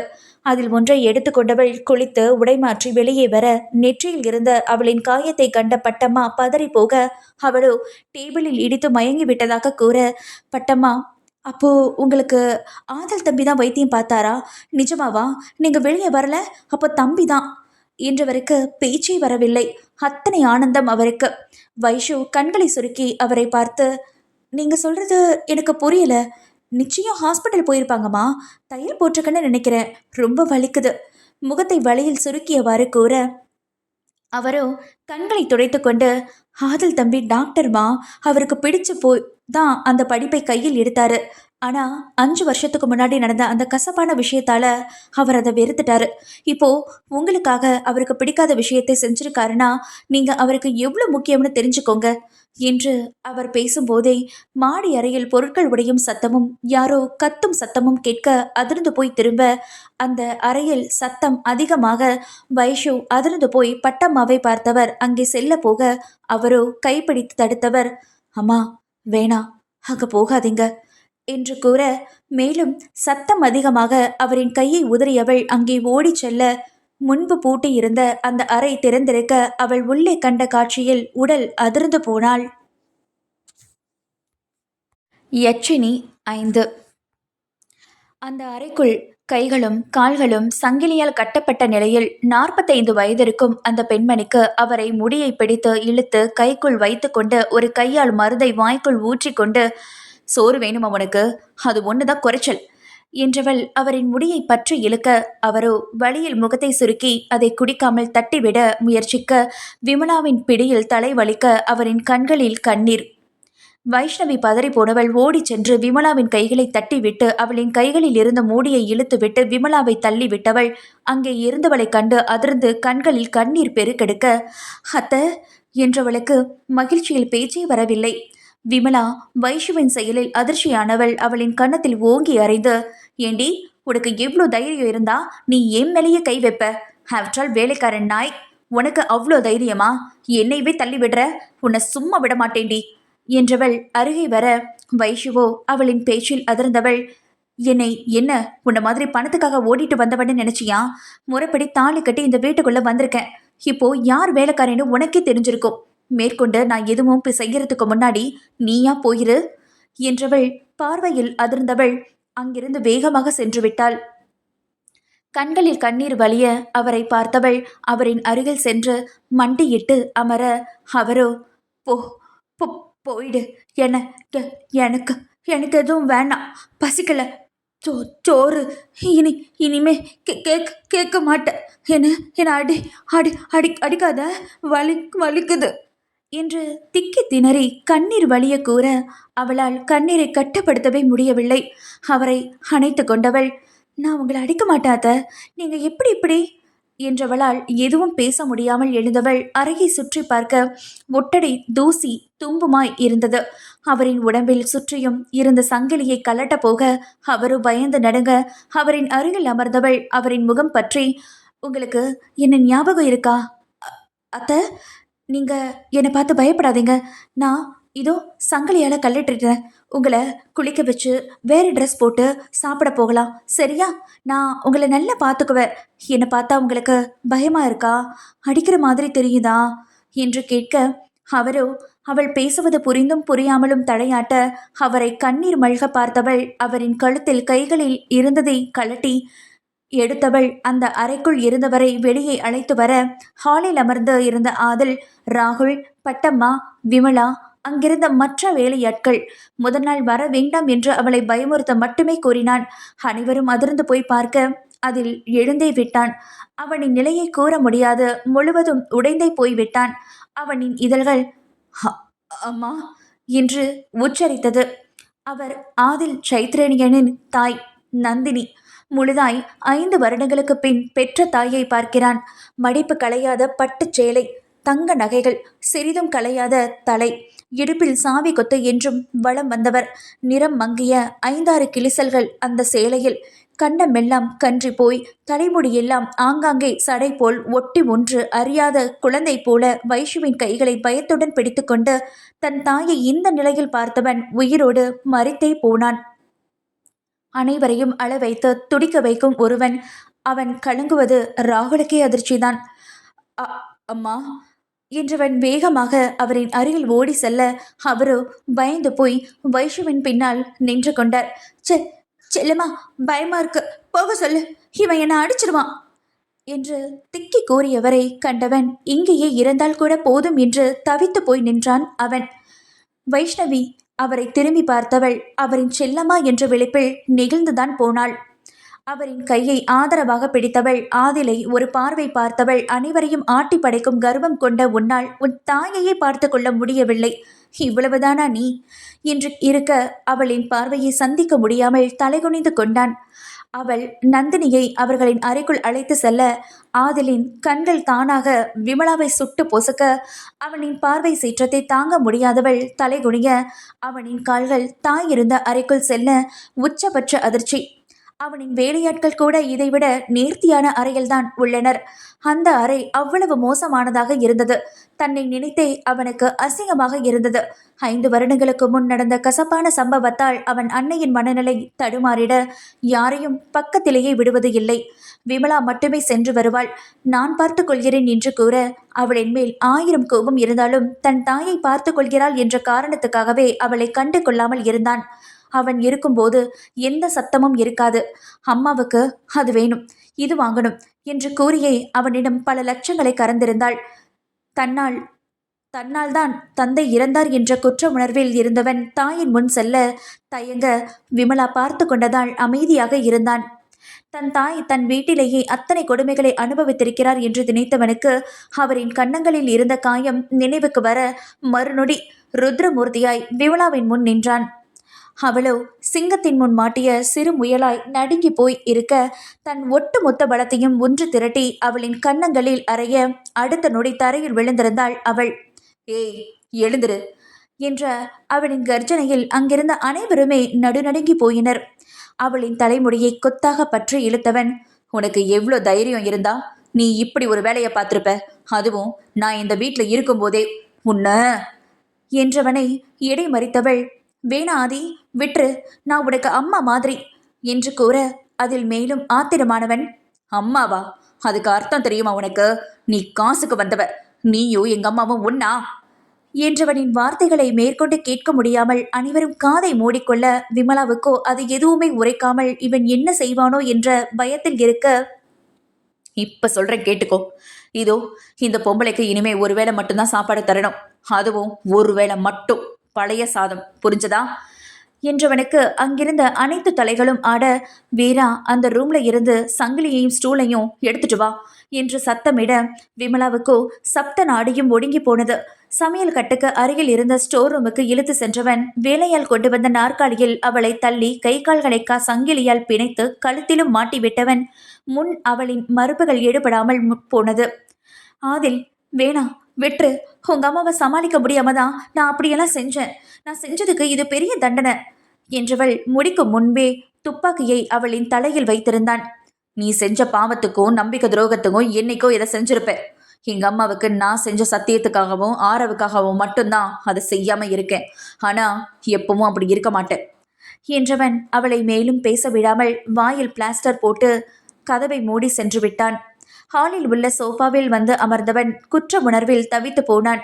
இதே வீட்டில் தாய்க்கு நடந்த கொடுமைகளை தெரிந்து கொள்ளாமல் இருந்திருக்கிறேனே என்று நினைத்தவன் துடித்து போனான். வெளியில் எதிரியின் எண்ணம் முதற்கொண்டு அறிந்து அவர்களுக்கு சிம்ம சொப்பனமாய் விளங்குபவன் வீட்டில் ஏமாளியாய் நினைக்கவே அவளை கொல்ல ஆத்திரம் பெருக தாயின் சத்தியத்திற்காக பொறுமை காத்தான். கொலுசின் சத்தத்தில் திரும்பியவன் கால்கள் தானாக எழுந்தது. மாடிப்படியில் வைஷுவும் நந்தினியும், நந்தினி குளித்து புது சேலை அணிந்து தலைவாரப்பட்டு நெற்றியில் விபூதி கீற்றோடு அவளின் கை பற்றி நடந்து வர சற்று முன்பான தோற்றத்திற்கும் தற்போதைய தோற்றத்திற்கும் சம்பந்தமே இல்லாமல் வைஷுவை பார்க்க அவளோ அவனின் பார்வையை தவிர்த்து அவரை டேபிளில் அமர வைக்க நந்தினி சாப்பிட பயந்து அவளையே பார்க்க அவளோ உணவை எடுத்து பிசைந்தவள் அவருக்கு ஊட்டினாள். அவர்களையே பார்த்து கொண்டிருந்தவனை ஒரு கரம் கை நீட்டி இழுத்து அணைத்து, ஐ லவ் யூ ஆதல் என்று கூற அதில் இறுக்கம் தளர்ந்து இதழ் விரிக்க அதை கண்ட வைஷுவோ கண்களில் கண்ணீர் வராமல் தடுக்க பெரும் பாடுபட்டு போனாள். ஆதில் அணைத்தவளை முன்னிழுத்தவன் கைகள் பாசமாக அவளின் தலையை தடவி கொடுக்க எதாச்சையாக திரும்பியவன் வைஷுவை பார்த்துவிட அவளை அணைத்தவன், I love you, miss you so much Riya என்று கூற வைஷ்ணவியோ அதை காண முடியாமல் அருவருப்பாக முகத்தை காண்பித்து திரும்பிவிட அவனோ, இன்னும் உனக்கு பிடிக்கல, அருவருப்பா இருக்குல்ல, பார்த்துக்கிறேன்டி உன்னை, நீதானே என்கிட்ட வந்து ஐ லவ் யூ சொல்ல வைப்ப என நினைத்து கொண்டவனுக்கு தெரியவில்லை. அவள் அவனை காதலிக்கிறேன் என கூறும்பொழுது அதை கேட்கும் நிலையில் அவன் இருக்க மாட்டான் என தெரியவில்லை அவனுக்கு. யட்சினி 6. ரியா விமலாவின் அண்ணன் மகள். அவளின் பெற்றோர் இறந்துவிட எந்த உறவும் இல்லாமல் இருந்தவளை ஆதலின் தந்தை ராகவ் அழைத்து வந்து இவள் இனிமேல் இங்கேதான் இருப்பாள் என்று கூறிவிட அப்போது ஆதிலுக்கு 9 வயது, அவளுக்கு 3 வயது. தனக்கு விளையாட ஒரு தங்கை வந்துவிட்டாள் என்று மகிழ்ந்து போனவன் அவளை தன் தோழியாகவும் உடன்பிறவாத தங்கையைப் போல் நினைத்தான். தற்போதும் அப்படித்தான் நினைத்து கொண்டிருக்கிறான். ஆனால் அவளோ விமலாவின் பேச்சை கேட்டு அவனை திருமணம் செய்து கொள்வதுதான் வாழ்வின் லட்சியம் என்பது போலவே நடந்து கொண்டிருக்கிறாள். ஆதிலிடம் இருந்து பிரிந்தவள் யார் அது? புதுசா சர்வெண்ட் அப்பாயின்மெண்ட் பண்ணியிருக்கீங்களாமே, அவ எங்க இருக்கா? பார்க்கலாம் என்று அலட்சியமாக கேட்க, தற்போதுதான் அவளின் பேச்சில் இருந்த ஏளனத்தை அறிந்து கொண்டவன் விமலாவை நினைக்க கோபமாக வந்தது. இந்த சிறு பெண்ணையும் இப்படி மாற்றி விட்டாலே எண்ணி ஆத்திரமாக இருந்தது. ஓ ஷியோர், பார்க்கலாமே. ஆனா இந்த வீட்ல இதுக்கு முன்னாடி எவ்வளவோ சர்வன்ட்ஸ் புதுசா வேலைக்கு சேர்ந்திருக்காங்களே, அப்போல்லாம் நீ கேட்கவே இல்லையே என்று புருவம் உயர்த்தி கேட்க, அவளோ அது ஒன்றும் இல்லை, சும்மாதான் என கூறியவள் டைனிங் டேபிளில் அமர்ந்திருந்த நந்தினியைக் கண்டு அதிர்ந்து போனாள். அத் அத்- அதான், அது நந்தினி அத்தை தானே? அவங்களுக்கு இப்போ உடம்புக்கு சரியாயிடுச்சா என்று உண்மையான பாசத்துடன் கண்கள் பணிக்க கேட்டவளின் கால்கள் தானாக நந்தினியை நோக்கி நகர்ந்தது. தன்னை இந்த வீட்டிற்கு அழைத்து வந்தது விமலாவாகினும் அவளுக்கு தன்னை அலங்கரிக்கவும் ராகவனின் பின்னால் சுற்றவுமே சரியாய் இருக்க, அதில் ஆரவ், விமலாவின் மகன் ரியா மூவருக்கும் உணவூட்டி பாடம் சொல்லி வளர்த்தவராயிற்றே. விமலாவை விட நந்தினியின் மேல் அதிக அளவு பாசம். 5 வருடங்களுக்கு முன் நந்தினிக்கு மனநிலை சரியில்லாமல் யாரையும் அருகில் விடாமல் பார்ப்பதை எல்லாம் தூக்கி வீசுவார். அதனால் ஆராவையும் ரியாவையும் மேல் படிப்பிற்காக வெளிநாட்டிற்கு அனுப்பி, ஆரவ், விமலா, ராகவின் மகன் 23 வயது, வெளிநாட்டில் படித்துக் கொண்டிருக்கிறான். நந்தினியின் அருகில் சென்றவள், அத்தை, உங்களுக்கு சரியாகிடுச்சா? இங்க பாருங்க, நான் யாருன்னு தெரியுதா என்று கையை பிடிக்க, அதுவரை அமைதியாய் இருந்தவர் அவளை கண்டதும் பயந்து நடுங்க தொடங்கினார். செல்லம்மா, அவளை போக சொல்லு, எனக்கு கொண்டுருவாங்க, மருந்து ஊத போறாங்க, என்ன அடிக்கிறாங்க என்றவள் தட்டை எடுத்து ரியாவின் மேல் வீச, ரியா பயந்து போனவள் ஆதலின் பக்கத்தில் வந்து நின்று விட்டாள். வைஷு, அத்தை, ஒன்றும் இல்லை, பயப்படாதீங்க, யாரும் உங்களை எதுவும் செய்ய மாட்டாங்க, நீங்க சாப்பிடுங்க என்று ஊட்ட போக அவரோ மயங்கிவிட, மா, ஆதில் வேகமாக வந்து தாயை தாங்கிக் கொண்டவன் அவரை ஒரு படுக்கை அறையில் படுக்க வைத்தவன் அவனின் அந்த அறையில் இருந்த மருத்துவ உபகரணங்கள் நிறைந்த பையை எடுத்து வந்தவன் அவரை பரிசோதித்து அவருக்கு மருந்தை செலுத்திவிட்டு லேப் டெக்னீஷியனுக்கு கால் செய்து வந்து சில பரிசோதனைகளை செய்ய ஆணையிட்டவன் அன்னையின் அருகில் பயந்து கண்ணில் கண்ணீர் வடிய நின்றிருந்த வைஷ்ணவியை பார்த்தவன், அவங்களுக்கு ஒன்றும் இல்லை, ப்ரெஷர், அதான் மயங்கிட்டாங்க, தூக்கம் வரத்துக்கு ஊசி போட்டிருக்கேன், தூங்குவாங்க, நீ போ என்று அவளை அனுப்பி வைத்துவிட்டு அன்னையின் அருகில் அமர்ந்தவனின் கண்களில் கண்ணீர். ஆதில் அவனின் அறைக்கு வந்து கதவை சாத்த, அப்போதுதான் குளியல் அறைக்குள் இருந்து வந்தவள் அவனை கண்டு அதிர்ந்து போக, அவனுமே அவளை அங்கு எதிர்பார்க்கவில்லை. வேகமாக வந்தவன் வைஷுவை இறுக்கி அணைத்து கொண்டவன் அவளின் தோளில் முகம் புதைத்தவன் வாய் விட்டு கதறி அழுதான். அவன் அழுகையை அதிர்ச்சியாக பார்த்தவள் அவனை தன்னிடம் இருந்து விலக்க பார்க்க, அவனோ 5 வருடங்கள் கல்லாய் இறுகி இருந்தவன் தாயின் வேதனை தீர்ந்த பூரிப்பில் மனம் கவர்ந்தவளிடம் நெகிழத் தொடங்கி இருந்தான். வெகு நேரத்திற்கு பிறகே அவளிடம் இருந்து பிரிந்தவன் அவளின் காலடியிலேயே மண்டியிட்டு அமர்ந்தவன் கையை கும்பிட்டு, தேங்க்ஸ் நவி என்று கூற, வைஷுவோ அதிர்ந்து போனவள், அச்சோ, என்ன பண்றீங்க என்றவள் பின்னோக்கி நகர எழுந்தவன், எங்க அம்மாவை என்கிட்ட முழுசா ஒப்படைச்சிருக்க, அவங்க என்னுடைய உயிர், அவங்க இல்லாம நான் இந்த 5 வருஷமா எவ்வளோ கஷ்டப்பட்டேன் தெரியுமா? அம்மா திரும்பி வந்துட்டாங்க, இதுக்கு மேல அவங்கள நான் சரி செஞ்சிருவேன் என்றவனின் குரலில் அத்தனை இலக்கம். எப்போதும் கல்லா இறுகி இருக்கும் முகம் இன்று அதில் அத்துணை கனிவு. அவளை மெத்தையில் அமர வைத்தவன், என்னோட ஒட்டுமொத்த சந்தோஷத்தையும் நீ இன்னைக்கு திருப்பி கொடுத்திருக்க, சொல்லு, உனக்கு என்ன வேணும்? இந்த நிமிஷம் நீ என்ன கேட்டாலும் நான் தரேன் என்று அவளின் முகம் பற்றி கேட்க, அவளோ, விடுதலை, உங்ககிட்ட இருந்து மொத்தமா விடுதலை வேணும், என்னையும் என் குடும்பத்தையும் விட்டுருங்க என்று கேட்க, அவனின் கண்கள் முன்பிருந்ததற்கு மாறாய் உணர்வுகளை பிரதிபலித்தது. முடியாது, அது மட்டும் இந்த ஜென்மத்துல நடக்காது, நீ சாகிற வரைக்கும் என்னோட தான் இருக்கணும், அப்படியே நான் உனக்கு முன்னாடி சாகிறதா இருந்தா உன்னையும் கொன்னுட்டு தான் சாவேன், புரியுதா? ஐ லவ் யூ டி, உனக்கு புரியுதா இல்லையா? உன்னை நான் அந்த அளவுக்கு காதலிக்கிறேன், நீ எனக்காக மட்டும்தான் இருக்கணும், என்னோட மட்டும்தான் இருக்கணும், உனக்கு என்னோட உணர்வுகள் புரியலையா என்றவன் அவளின் இதழை சிறைப்பிடிக்க, அவள் தன்னை நிராகரித்தவன் கோபம் மொத்தத்தையும் அவள் மீது காட்டியவன் கைகள் அவள் மேனியில் ஊர்வலம் போக, அவளின் மறுப்புகள் அவனின் முன்பு எடுபடாமல் போக, மேற்கொண்டு முன்னேறாமல் அவளிடம் இருந்து பிரிந்து எழுந்தவன், உன் அனுமதி இல்லாம எதுவும் நடக்காது, உன்னை நீ உன்னோட சம்மதத்தோட எனக்கு தரணும். அப்போதான் என்னோட காதல் ஜெயிச்சதா அர்த்தம். இந்த ஆதில் சைத்ரயனுக்கு எதிலும் தோத்ததா இருக்கக்கூடாது. நம்ம 2 பேரும் சேரும்போது 2 பேர் மனசுலையும் காதல் இருக்கணும். அதுக்கான தேடல் இருக்கணும். அதுதான் என் காதலுக்கான வெற்றி. நான் உன்னை அடைஞ்சே தீருவேன். ஆனா என்னோட பாயிண்ட்ல அது எனக்கு சரிதான் என்றவனின் குரலில் அத்தனை இறுக்கம். உடைகளை சரிப்படுத்தி கொண்டு எழுந்தவன், நீ என்னை காதலிக்கணும், காதலிச்சே ஆகணும் என்றவன் அவளின் முன்னுச்சியில் இதழ் பதித்து அவளின் காயத்தை வருடியவன், ரொம்ப நாள் என்னை காக்க வச்சிடாத நவி என்றவன் வெளியே சென்றுவிட இவள்தான் மந்திரித்து விட்டவள் போல அமர்ந்திருந்தாள். யட்சினி 7. ஆதில் ஹாலில் அமர்ந்திருந்தவன் மொபைலில், சொல்லிப்பாரு, முடியலனா போட்டு தூக்கிரு, அவ்வளோதான். யார்கிட்டையும் கெஞ்சி இந்த ஆயுதல் சைத்ரயனுக்கு பழக்கம் இல்லை. எனக்கு வேணும்னா வேணும், அவ்வளோதான். ஜஸ்ட் அவனுக்கு இன்ஃபார்ம் பண்ண முடியாதுன்னு சொன்னா அவனை போட்டுரு என்று எதிரில் அழைப்பில் இருந்த ராகுலிடம் கூற, அவனுக்கோ இவனுக்கு எதிலுமே பொறுமை இல்லையா? மனிதனா இவன்? அவன் இடத்தை தருவதும் தராததும் அவரவர் விருப்பம். கேளு, இல்லைனா போற்று, அவனிடம் கெஞ்சாத என்பவனிடம் என்ன பேச? தலையில் அடித்துக் கொண்டவன் அவன் கூறியதை செய்ய ஆரம்பித்தான். ஹாலில் அமர்ந்திருந்தவன் அருகில் வந்தமர்ந்த ரியா ஆதில் என்றழைக்க திரும்பியவனிடம், உங்களுக்கு கொஞ்சம் கூட பொறுமையே இல்லையா? எதுக்காக எல்லாத்துலேயும் இவ்வளோ அவசரம் என்று கேட்க, அவனோ, நான் என்ன அவசரப்பட்டேன்? எனக்கு வேணும், நான் எடுத்துக்கிறேன், அவ்வளோதான் என்று ஒற்றை வரையில் முடித்து விட்டான்.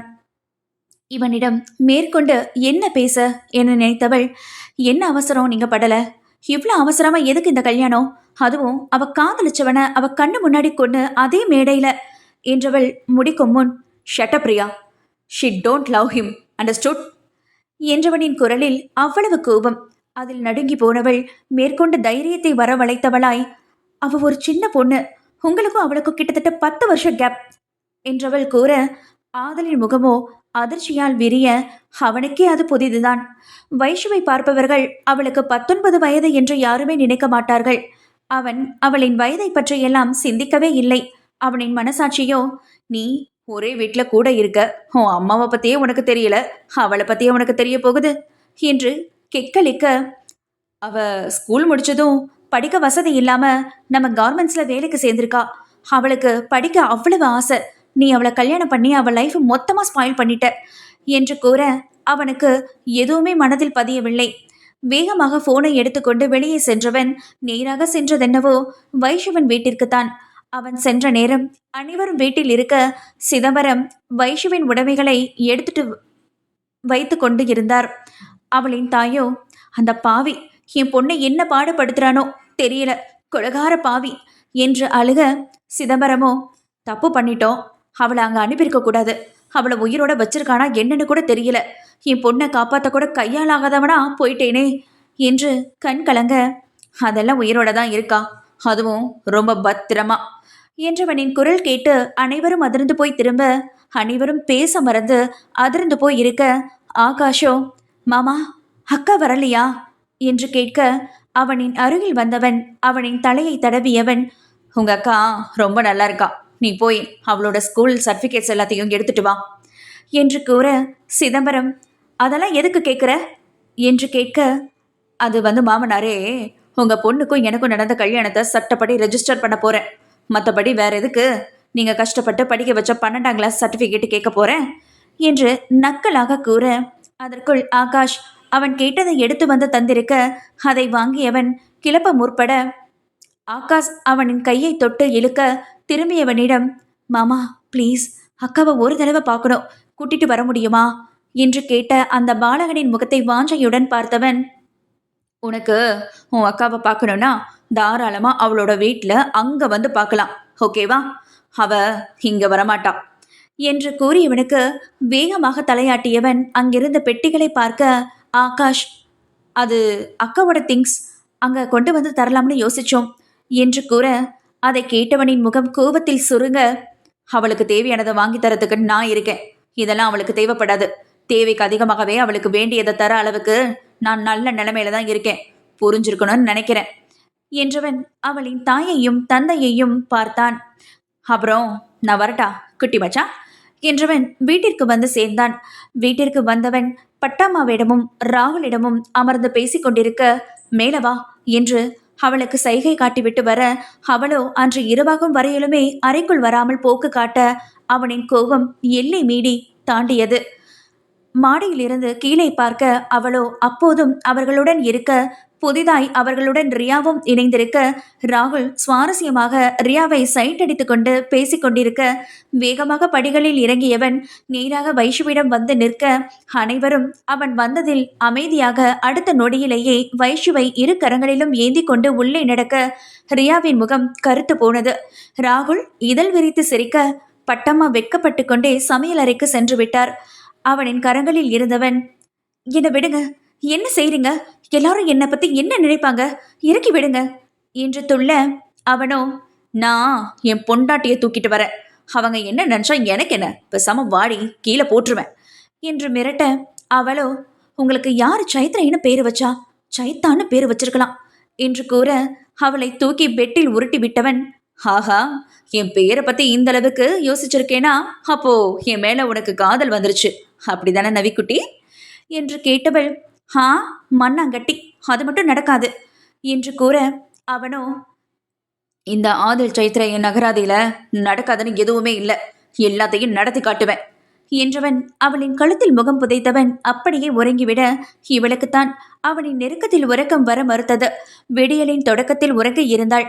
காலை அவள் குளித்து முடித்து கண்ணாடியின் முன் நின்று தலைவாரி கொண்டு இருந்தவள் கண்ணாடியில் கதவில் சாய்த்து அவளை ரசித்து பார்த்திருந்த ஆதில் கண்களில் பட முகம் சிவக்க தலை குனிந்து கொள்ள, அவனோ உள்ளே வந்தவன், "நவி, கம் ஃபாஸ்ட், ஒரு முக்கியமான இடத்துக்கு போகணும்" என்று அழைக்க, அவளோ, "நான் எங்கேயும் வரல, அத்தைய பார்த்துக்கணும்" என்று கூற, பல்லை கடித்தவனோ, "எங்க அம்மா நான் பார்த்துக்குவேன், நீ கிளம்பு" என்று கூற, அவளோ, "அதான் 5 வருஷமா ஒரே வீட்டில் இருந்து நீங்க பார்த்த லட்சணம் நேத்தே தெரிஞ்சதே" என்று சொன்னவளை வேதனையுடன் பார்த்தவன் மறுநொடியை தன்னை சமன்படுத்தி கொண்டு, "டைம் ஆகிடுச்சு, நீயா வரலைனா நான் நேத்து போல தூக்கிட்டு போக வேண்டியதா இருக்கும்" என்று கூற, அவன் செய்தாலும் செய்வான் என்று அறிந்தவள் அவனோடு காரில் ஏறி வர, அவர்கள் வண்டி நின்றதென்னவோ ஒரு பிரபலமான கல்லூரியின் முன்புதான்.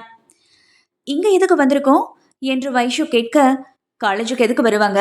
படிக்கத்தான். ஆனா படிக்க போறது நீ" என்று கூற, அவளோ, "நானா? ஐயோ, இல்ல, வேணா" என்று மறுக்க, வாய்தான் அவ்வாறு கூறியது, கண்களில் அத்தனை ஏக்கம். அவனோ, "ஐ டோன்ட் கேர், நீ படிச்சாகணும். நாளைக்கே ஏதாச்சும் ஃபங்க்ஷன் ஆஃபீஸ்னு போகும்போது யாராச்சும் நீ என்ன படிச்சிருக்கேன்னு கேட்டா +2ன்னு சொன்னா எவனுக்கு தான் கேவலமா இருக்கும். என்னை பொறுத்தவரை என்னோட சர்வெண்ட்ஸ் கூட படிச்சிருக்கணும். நீ என் ஒய்ஃப், புரிஞ்சதா?" என்று கேட்டவனை கண்களில் வலியுடன் அடிப்பட்ட பார்வை பார்த்தாள். அடுத்த அரை மணி நேரத்தில் அட்மிஷன் போட்டு அந்த கல்லூரியில் சேர்ந்து விட்டாள். வீட்டுக்கு போகும்போது அவள், "ஆமா, என்னோட சர்டிஃபிகேட்ஸ் எப்படி கிடைச்சது?" என்று கேட்க, "உன் தம்பி எடுத்து கொடுத்தான்" என்று கூற, "எங்க வீட்டுக்கு போனீங்களா?" என்று மகிழ்வாக கேட்க, அவனோ, "அவங்க வீட்டில் போய் வாங்கிட்டு வந்த. ஈவினிங் நம்ம வீட்டுக்கு வருவாங்க உன்னை பார்க்க" என்று கூறியவனை சலனம் இல்லாமல் பார்த்தாள். இவனை எந்த விதத்தில் சேர்ப்பதென்று தெரியாமல் குழம்பி போனாள். மாலை வீட்டில். யட்சினி 8. ஒரு பிரபலமான இன்ஜினியரிங் கல்லூரியின் முன் வண்டியை நிறுத்த அவளோ அவனை யோசனையாக பார்த்தவள் தயக்கத்துடன், "இங்க ஏன் வந்திருக்கோம்?" என்று கேட்க, அவனோ, "நான் தான் உன்கிட்ட முன்னாடியே சொன்னேன்ல, நீ இந்த காலேஜில் தான் படிக்க போற" என்றவனை அதிர்ந்து போய் பார்த்தவள் தைரியத்தை வரவழைத்தவளாய், எனக்கு டாக்டருக்கு படிக்கணும் தான் ஆசை" என்று கூறியவளை ஏளனமாக பார்த்தவன், "நான் உன்னை படிக்கணும்னு சொன்னது உன் ஆசையை நிறைவேற்ற இல்லை, என் ஸ்டேட்டஸ்க்காக, புரிஞ்சதா? நாளைக்கே உன்னை ஏதாச்சும் ஃபங்க்ஷன் பார்ட்டிஸ் கூட்டிட்டு போகும்போது என் பொண்டாட்டி 12வது படிச்சிருக்கான்னு சொல்ல முடியுமா? அதுக்காக தான் நாளைக்கு என் பசங்களுக்கு பாடம் சொல்லி தரவும் நீ படிக்க போற. ஸோ அதுக்கு ஏதாச்சும் ஒரு டிகிரி படித்தாலே போதும். அதுவும் நான் என்ன சொல்கிறேனோ அதைத்தான் நீ படிக்கணும். வா" என்றவனின் பின்னால் சென்றவளுக்கு தொண்டை அடைத்தது. அவனை எதிர்த்து பேசும் நிலையிலும் அவள் இல்லை. அதன் பின் நடந்த எதிலுமே அவள் பங்கு இல்லை. அனைத்தையும் அவனே செய்து முடித்துவிட்டு நாளை முதல் கல்லூரிக்கு வர கூறி அவளிடம் சைன் வாங்கிவிட்டு அட்மிஷன் போட்டு அவளை கைப்பிடித்து அழைத்து சென்றவன் சென்றதென்னவோ அந்த ஊரிலேயே மிகப்பெரிய ஜவுளி கடையான ஆர்என் சில்க்ஸ்க்கு தான். "வைஷு, இங்க எதுக்கு வந்திருக்கோம்? என்று கேட்க, ஆ, சமோசா சாப்பிட என்று நக்கலாக கூறியவன், துணி கடைக்கு எதுக்கு வருவாங்க? உனக்கு ட்ரெஸ் எடுக்க தான். சொசைட்டியில் எனக்கு ஒரு ஸ்டேட்டஸ் இருக்கு. நீயும் அதுக்கேற்ற மாதிரி தான் ட்ரெஸ் பண்ணணும். வா என்றவன் உள்ளே கைப்பற்றி அழைத்து சென்றவன் நேராக அவளை அலுவலக அறைக்கு அழைத்து செல்ல, அவளோ புரியாமல் அவனை பின்தொடர அங்கு இருந்த அனைவரும் எழுந்து மரியாதை கொடுக்க, அவன் சென்று முதலாளி சீட்டில் அமர்ந்தவனை அதிர்ச்சியாக பார்த்தவளை கண்டு கொள்ளாதவன் அங்கிருந்த பணிப்பெண்ணை வரவழைத்தவன் அவளை அழைத்து கொண்டு போய் அவளுக்கு பிடித்த உடைகளை காட்டுமாறு கூற, அவளும் அந்த பெண்ணுடன் சென்றாள்.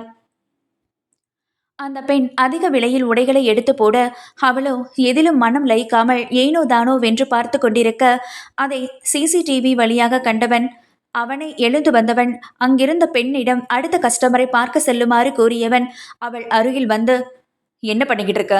உன்னை ட்ரெஸ் தானே செலக்ட் பண்ண சொன்னேன். நீ கனவு கண்டுக்கிட்டு இருக்க? உன்ன மாதிரியே இங்கே யாரும் சும்மா இல்லை. புருஷன் காசுல ஏசி காரில் சுத்துறதுக்கும் இப்படி ஃபேனுக்கு கீழே நின்று கனவு கண்டுக்கிட்டு இருக்கிறதுக்கும் சீக்கிரம் என்றவனின் குரலில் கடையில் இருந்த சிலர் வைஷுவை பாவமாக பார்க்க, சிலர் ஏளனமாக பார்த்தனர். கண்களில் வர இருந்த கண்ணீரை உள்ளடக்கியவள் 4-5 உடைகளை தேர்ந்தெடுக்க, அவனோ, ஹலோ மேடம், நீ சந்தையில் போய் பஞ்சு மிட்டாய் விற்க போகல, இன்ஜினியரிங் படிக்க போற. அதுக்கேற்ற மாதிரி ட்ரெஸ் செலக்ட் பண்ண, குயிக் என்றவனை வெறுப்பாக பார்த்தவள், இல்லை, எனக்கு ட்ரெஸ் வேணாம், என் வீட்டில் இருக்கிறதே போதும், நான் போய் எடுத்துக்கிறேன் என்று கூறியவளை பார்த்து சத்தமாக சிரித்தான். என்ன சொன்ன? உன் வீட்டில் போய் எடுத்துக்கிறியா? உங்கள் அப்பா என்னமோ வாரத்துக்கு 10 துணி எடுத்து கொடுத்த மாதிரியும் அதை நீ உன் வீட்டு பீரோவில் வைக்க இடம் இல்லாமல் எடுத்துக்கிட்டு வரேன்ற மாதிரி பேசுகிற. போட்டது 4 சாயம் போன தாவணி, 2 இத்து போன காட்டன் சுடிதார். நீ இப்போ செக்யூரிட்டி சிதம்பரம் பொண்ணு இல்லை, the great business man Adil சைத்ரனோட பொண்டாட்டி. Got it? அதுக்கேற்ற மாதிரி நடந்துக்கோ என்றவன் அவளுக்கு தேவையானதை இன்னர்ஸ் முதல் கொண்டு அனைத்தையும் எடுத்து குவித்தவன் அவளை அழைத்து கொண்டு வர, அங்கிருந்து வெளியே வந்ததும் தான் அவளுக்கு நிம்மதியாக இருந்தது. காரில் ஏறியவர்கள் வீட்டிற்கு வந்து சேர அங்கு கேட்டின் அருகிலேயே நின்றிருந்தனர் அவளின் தாயும் தந்தையும். காரில் இருந்து இறங்கியவள் அவர்களை கண்டதும் மகிழ்வாக அருகில் செல்ல, நில்லு, நீ இன்னும் ஒரு அடி அவங்கள நோக்கி எடுத்து வச்சா அவங்க இங்க இருந்து முழுசா உயிரோட திரும்பி போக மாட்டாங்க. அதுக்கு சம்மதம்னா மேற்கொண்டு நீ போகலாம் என்று கூறியவனின் வார்த்தைகளில் துடித்து போனவள் கண்களில் மொத்த வெறுப்பையும் தேக்கி அவனை பார்க்க, அவளின் பார்வை வலித்தாலும் அவர்களின் மேல் இருந்த வெறுப்பும் அவர்களின் சேகையும் அவனை வெறியேற்றியது. அவன் அருகில் வந்த சிதம்பரம், பாவி, உனக்கு என்னடா நாங்க இத்தனை வன்மம்? நாங்க உனக்கு என்னடா துரோகம் பண்ணோம்? எங்க பொண்ணை இப்படி சித்திரவதைப்படுத்துற? அதுக்கு முழுசா எங்களை கொன்னுடு என்று கத்த, அவனோ, அது எப்படி மாமனாரே, எல்லாரும் உங்களை போல இருக்க முடியுமா? சோத்துல விஷத்தை வச்சு கொண்டுட்டு போயிட்டே இருக்க நான் என்ன சிதம்பரமா? உங்களை எல்லாம் இப்படித்தான் பொறுமையா வச்சு செய்யணும். இது மட்டும் இல்லை, இன்னும் நிறைய நிறைய இருக்கு. உங்களுக்கு மட்டும் எல்லாருக்கும் துள்ள துவிக்க கத்தணும். அப்போதான் என் வன்மம் கொஞ்சமாச்சும் தீரும் என்றவன் கண்கள் சிவந்து பார்க்கவே பயங்கரமாக இருக்க, வைஷுவுக்கு அவனை பார்க்கவே பயமாக இருந்தது. சிதம்பரத்திற்கும் மீனாட்சிக்கும் ஏதோ புரிவது போல இருக்க வியர்த்து வழிந்தனர். அவளின் கைப்பற்றி இழுத்தவன் அவளை தன் கை வளைவில் நிறுத்தி கொண்டு, நீங்க இதோ உங்க பொண்ணை பார்க்கலாம் பேசலாம், ஆனா அவ உங்களை பார்க்க மாட்டா, பேச மாட்டா. அப்படி ஏதோ நடந்துச்சுன்னா நான் என்ன செய்வேன்னு உங்களுக்கு நல்லா தெரியும் என்று அவர்களோட மனைவியையும் சேர்த்து மிரட்டியவன் உள்ளே சென்று விட்டான். அவன் சென்ற பின் பெற்றோரை பார்த்தவள், ப்ளீஸ், நீங்கள் 2 பேரும் இங்கே வராதிங்க, நான் நல்லா தான் இருக்கேன், எனக்கு நீங்கள் நல்லா இருக்கணும் என்றவனின் கதறலை மனம் நோக கண்டவர்கள் உயிரே இல்லாமல் வீடு திரும்பினர். வைஷு வேகமாக கண்களை துடைத்து கொண்டு அறைக்குள் செல்ல, அவனோ குளியல் அறையில் இருக்க அவனுக்காக காத்து கொண்டிருந்தவளின் காதில் யாரோ அழும் சத்தம் கேட்டு மாடியில் நின்று பார்க்க, விமலா இருந்த அறையில்தான் சத்தம் கேட்டது. கீழ் இறங்கி சென்றவள் அந்த அறையை திறக்க செல்ல, அங்கிருந்த வேலையாட்களோ, அம்மா வேணா, கதவை திறக்காதீங்க, ஐயா அந்த அம்மாவுக்கு யாரும் எந்த உதவியும் பண்ணக்கூடாதுன்னு சொல்லி இருக்காங்கம்மா என்று அவளை தடுக்க, அந்த அறையிலோ தண்ணி தண்ணி என்று கட்டிய குரலில் தீனமாக கத்த, ஒரு நிமிடம் தயங்கியவள் அடுத்த நொடியே கதவை திறந்திருக்க, அங்கோ விமலா மிகவும் பரிதாபமான நிலையில் 2 நாளிலே மிகவும் சோர்ந்து, ஒரு நாளுக்கு 1 வேளை மட்டுமே உணவும் தண்ணீரும் கொடுக்கப்பட்டு பசியிலும் வயிறை பிடித்து கொண்டு பாவமாக இருக்க அந்த இலகிய மனம் கொண்டவனால் தாங்க முடியவில்லை. அக்கா, தண்ணி எடுத்துட்டு வாங்க என்று கூற, அந்த பெண்ணோ அம்மா, ஐயா திட்டுவாங்க, வேணாம், வாங்க கதவை சாத்திட்டு போயிடலாம் என்று பதற அவளே சென்று டைனிங் டேபிளில் இருந்து நீரை எடுத்து வந்தவள் விமலாவின் வாயருகே கொண்டு செல்ல அடுத்த நொடியே அந்த டம்ளர் பறந்து சென்று சுவற்றில் அடித்து விழுந்தது. அங்கே அனல் பார்வையுடன் நின்றிருந்தான் ஆதல். அதில் விக்கித்து போனவள் அதிர்ச்சியாக அவனை பார்த்து, பாவம், அவங்க செஞ்சது தப்பு தான், மன்னிச்சிடலாமே, தண்ணி தரலாம் ப்ளீஸ் என்று கெஞ்ச அவனோ, தப்பு பண்ணா மன்னிக்கலாம், ஆனா இவ பண்ணது நம்பிக்கை துரோகம், பாவம், அதோட பரிசு மரணம் மட்டுமே, அதுவும் செஞ்ச பாவத்துக்கு தண்டனையை அனுபவிச்சு துடிச்சு சாகணும், புரிஞ்சதா? இது நான் எழுதின தீர்ப்பு, அதுவும் கொஞ்ச நாளைக்கு தான், இன்னும் கொஞ்ச நாள், அதுக்கப்புறம் இவ செத்துட்டாங்கிற இறுதி தீர்ப்பை எழுதுவான் இந்த ஆதில் சைத்ரேயன். அதை மாற்றி அமைக்க எந்த சக்திக்கும் உரிமை இல்லை என்றவனின் குரலில் இருந்த உறுதியைக் கண்டு பயந்துதான் போனாள் அவள். ஆதில் அவளுக்கு நேராக நிற்க அவளின் முகத்தை பார்த்து இருந்தவனின் கண்கள் சுருங்க அவளின் இதழ்கள் விரிய திரும்பியவனின் கண்களில் நந்தினி விமலாவிற்கு நீர் கொடுக்கும் காட்சி. ஆதில் தாயை அதிர்ச்சியாக பார்க்க அவரோ பரிவாக அவளின் தலையை தடவி கொடுக்க முதல் முறை விமலாவின் கண்களில் குற்ற உணர்ச்சி. நந்தினி கொஞ்சம் கொஞ்சமாக இயல்புக்கு வர வைஷுவின் கல்லூரி பயணமும் தொடங்கியது. அவளுக்கு வீட்டில் இருப்பதை விட கல்லூரியில்தான் சுதந்திரமாக இருப்பது போல தோன்றியது. ஆதலின் நடவடிக்கையில் எந்த மாற்றமும் இல்லை. ஆனால் வைஷு அவனை ஏற்றுக்கொள்ள வேண்டும் என்று எதிர்பார்க்க அவளுக்கு அவனை பார்க்காமல் இருந்தாலே அந்த நாள் சுபம் என்று தோன்றும் அளவிற்கு இருந்தது அவனின் செயல்கள். அவள் படிக்க சென்று 8 மாதங்கள் கடந்திருந்தது. அப்போதுதான் நடந்தது அந்த சம்பவம். அது அவர்களுக்கு இடையேயான இடைவெளியை குறைக்குமா, அதிகரிக்குமா? யட்சினி 9. வைஷ்ணவி அன்று கல்லூரியில் முக்கியமான தேர்வு இருப்பதால் சற்று முன்பாக கொஞ்சம் நேர்த்தியாக கிளம்பிக் கொண்டிருந்தாள். ஆதில் அப்போதுதான் அறைக்குள் வந்தவன் கண்ணாடியின் முன் நின்றிருந்த வைஷுவை பார்த்தவன் அவள் அருகில் மெதுவாக நெருங்கி செல்ல, சில நாட்களாகவே அவளின் மனம் அவன்பால் சாயத் தொடங்கி இருக்க அவளின் பின்புறம் நின்று கழுத்தில் முகம் புதைத்தவனோ, ஐ லவ் யூ பேபி, அப்படியே ரசகுல்லா போல இருக்க, என்னால் உன்னை நெருங்கவும் முடியல, விலகவும் முடியல, ஆனால் நீயா என்னை தேடி காதலோட என்கிட்ட வரணும். ஐ மிஸ் யூ, ரொம்ப நாள் காத்திருக்க வச்சிடாதா நவி என்று தாபத்துடன் ஒலித்தவனின் குரலில் அவளுக்கோ கன்னங்கள் சிவக்க வெக்கம்தான் வந்தது. கண்ணாடியில் அவளின் சிவந்த முகம் கண்டவனுக்கு அவனை கட்டுப்படுத்த முடியாமல் அவளின் இதழில் தஞ்சமடைய அவளும் அதை விரும்பியே ஏற்றாள். அவனை கட்டுப்படுத்தி கொண்டு அவளிடம் இருந்து பிரித்தவன் அவளின் முடிக்கற்றைகளை ஒதுக்கியவன், பேபி ப்ளீஸ், இன்னைக்கு ஒரு நாள் என்னோட டைம் ஸ்பெண்ட் பண்ணுறியா? ஐ மிஸ் யூ லாட், இன்னைக்கு ஒன் டே ப்ளீஸ் என்று மெல்லிய குரலில் கேட்க அவனை நோக்கி புருவம் உயர்த்தியவளோ, ஏன் திடீர்னு இன்னைக்கு என்று குழப்பத்துடன் கேட்க அவனோ அவளை பின்னிருந்து அணைத்து அவளின் நெற்றி வகுட்டில் குங்குமத்தை வைத்தவன், என்னோட காதலுக்கு இனியோட 1 வயசாச்சு என்று சிலாகித்து கூற அவளோ புரியாமல் பார்க்க, இதே நாளில் தான் உன்னை நான் முதல் முறையாக பார்த்ததும் உன்கிட்ட விழுந்துட்ட, இன்னைக்கு முழுசும் நான் உன் கூடவே இருக்கணும், நம்ம 2 பேரும் ஒரு இடத்துக்கு போகலாமா என்று கூறியவனின் வார்த்தைகளின் மென்மையில் உருகியவளோ, இன்னைக்கு எனக்கு முக்கியமான எக்ஸாம் இருக்கு, நான் போயே ஆகணும் என்று கூறியவளிடம் இருந்து திடீரென விலகியவனை அதிர்ந்து போய் பார்த்தாள் அவள். வைஷுவோ, ஆத்தாடி, வேதாள மறுபடியும் முருங்கமரம் ஏறிடுச்சோ, இன்னைக்கா எனக்கு எக்ஸாம் இருந்து இருக்கணும் மனதோடு புலம்பியவள், நான் ஈவினிங் சீக்கிரமா வந்துடுறேன், அப்புறமா நம்ம போகலாமா, இன்னைக்கு இம்பார்ட்டண்ட் எக்ஸாம் என்று சற்று தன்மையாகவே கூற அதில் அவனின் தலை தானாகவே ஆட, நானே உணவது பிக்கப் பண்ணிக்கிறேன் என்றவன், வா போகலாம் என்று கூற அவளோ, நான் எப்பவும் போல ஈஸ்வர் அண்ணா கூடவே போய்க்கிறேனே என்று கூறியவளை முறைத்தவன், ஏன் உனக்கு என்னோட வர கஷ்டமா இருக்கா என்று கோபமாக கேட்டவனை, இது திருந்தாத ஜென்மம் என்பது போல பார்த்தவள் கதவை திறந்து கொண்டு வாசலுக்கு சென்றவள் அவனின் காரை திறந்து அதில் ஏறிக்கொண்டாள்.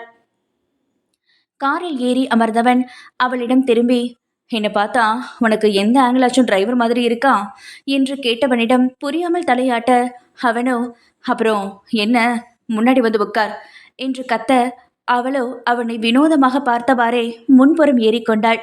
காரை எடுத்தவன் ஸ்பீக்கரில் பாடலை ஒலிக்க விட்டவாறே அவளையும் ரசித்து கொண்டு காரை ஓட்டினான். முதன் முதலாக முதன் முதலாக பரவசமாக பரவசமாக வா வா வா அன்பே. ஓஹோ தனித்தனியாக தன்னந்தனியாக இலவசமாக இவன் வசமாக வா வா வா அன்பே. உன்னாலே உன்னாலே விண்ணால சென்றேனே, உன் முன்னே மெய் காண நின்றேனே. பாடல் வரிகளுடன் இவனும் பாடிக்கொண்டே வர அவளோ கள்ளத்தனமாய் அவனை ரசித்திருந்தாள் ஆச்சரியத்துடன். அதற்குள் கல்லூரி வந்திருக்க காரை விட்டு இறங்க கதவை திறக்க சென்றவள் அவன் எதிர்பாராத நேரத்தில் கன்னத்தில் முத்தமிட்டவள் அவன் சுதாரிக்கும் முன்பாகவே இறங்கி சென்றுவிட அவனோ வெக்கப்பட்டு தலை கொதியவன் அங்கிருந்து செல்ல இருவருக்குமே அத்தனை இதமான மனநிலை. மாலை அவனின் அவசரத்தால் அவனே அதை அழித்து அவர்களின் வாழ்வை உடைந்த கண்ணாடியாய் சில்லு சில்லாய் நொறுக்கி விடுவான் என்று அவன் அறிந்திருக்கவில்லை. மாலை அவளுக்காக கல்லூரிக்கு வெளியே காத்திருக்க அவளும் வந்தாள். அவளின் தோழனோடு பேசிக்கொண்டே. அவளுடன் இன்னொருவனை கண்டவுடன் ஆத்திரம் தலைக்கேற அறிவிழந்த அபாக்கியவன் ஆனான் ஆதல்.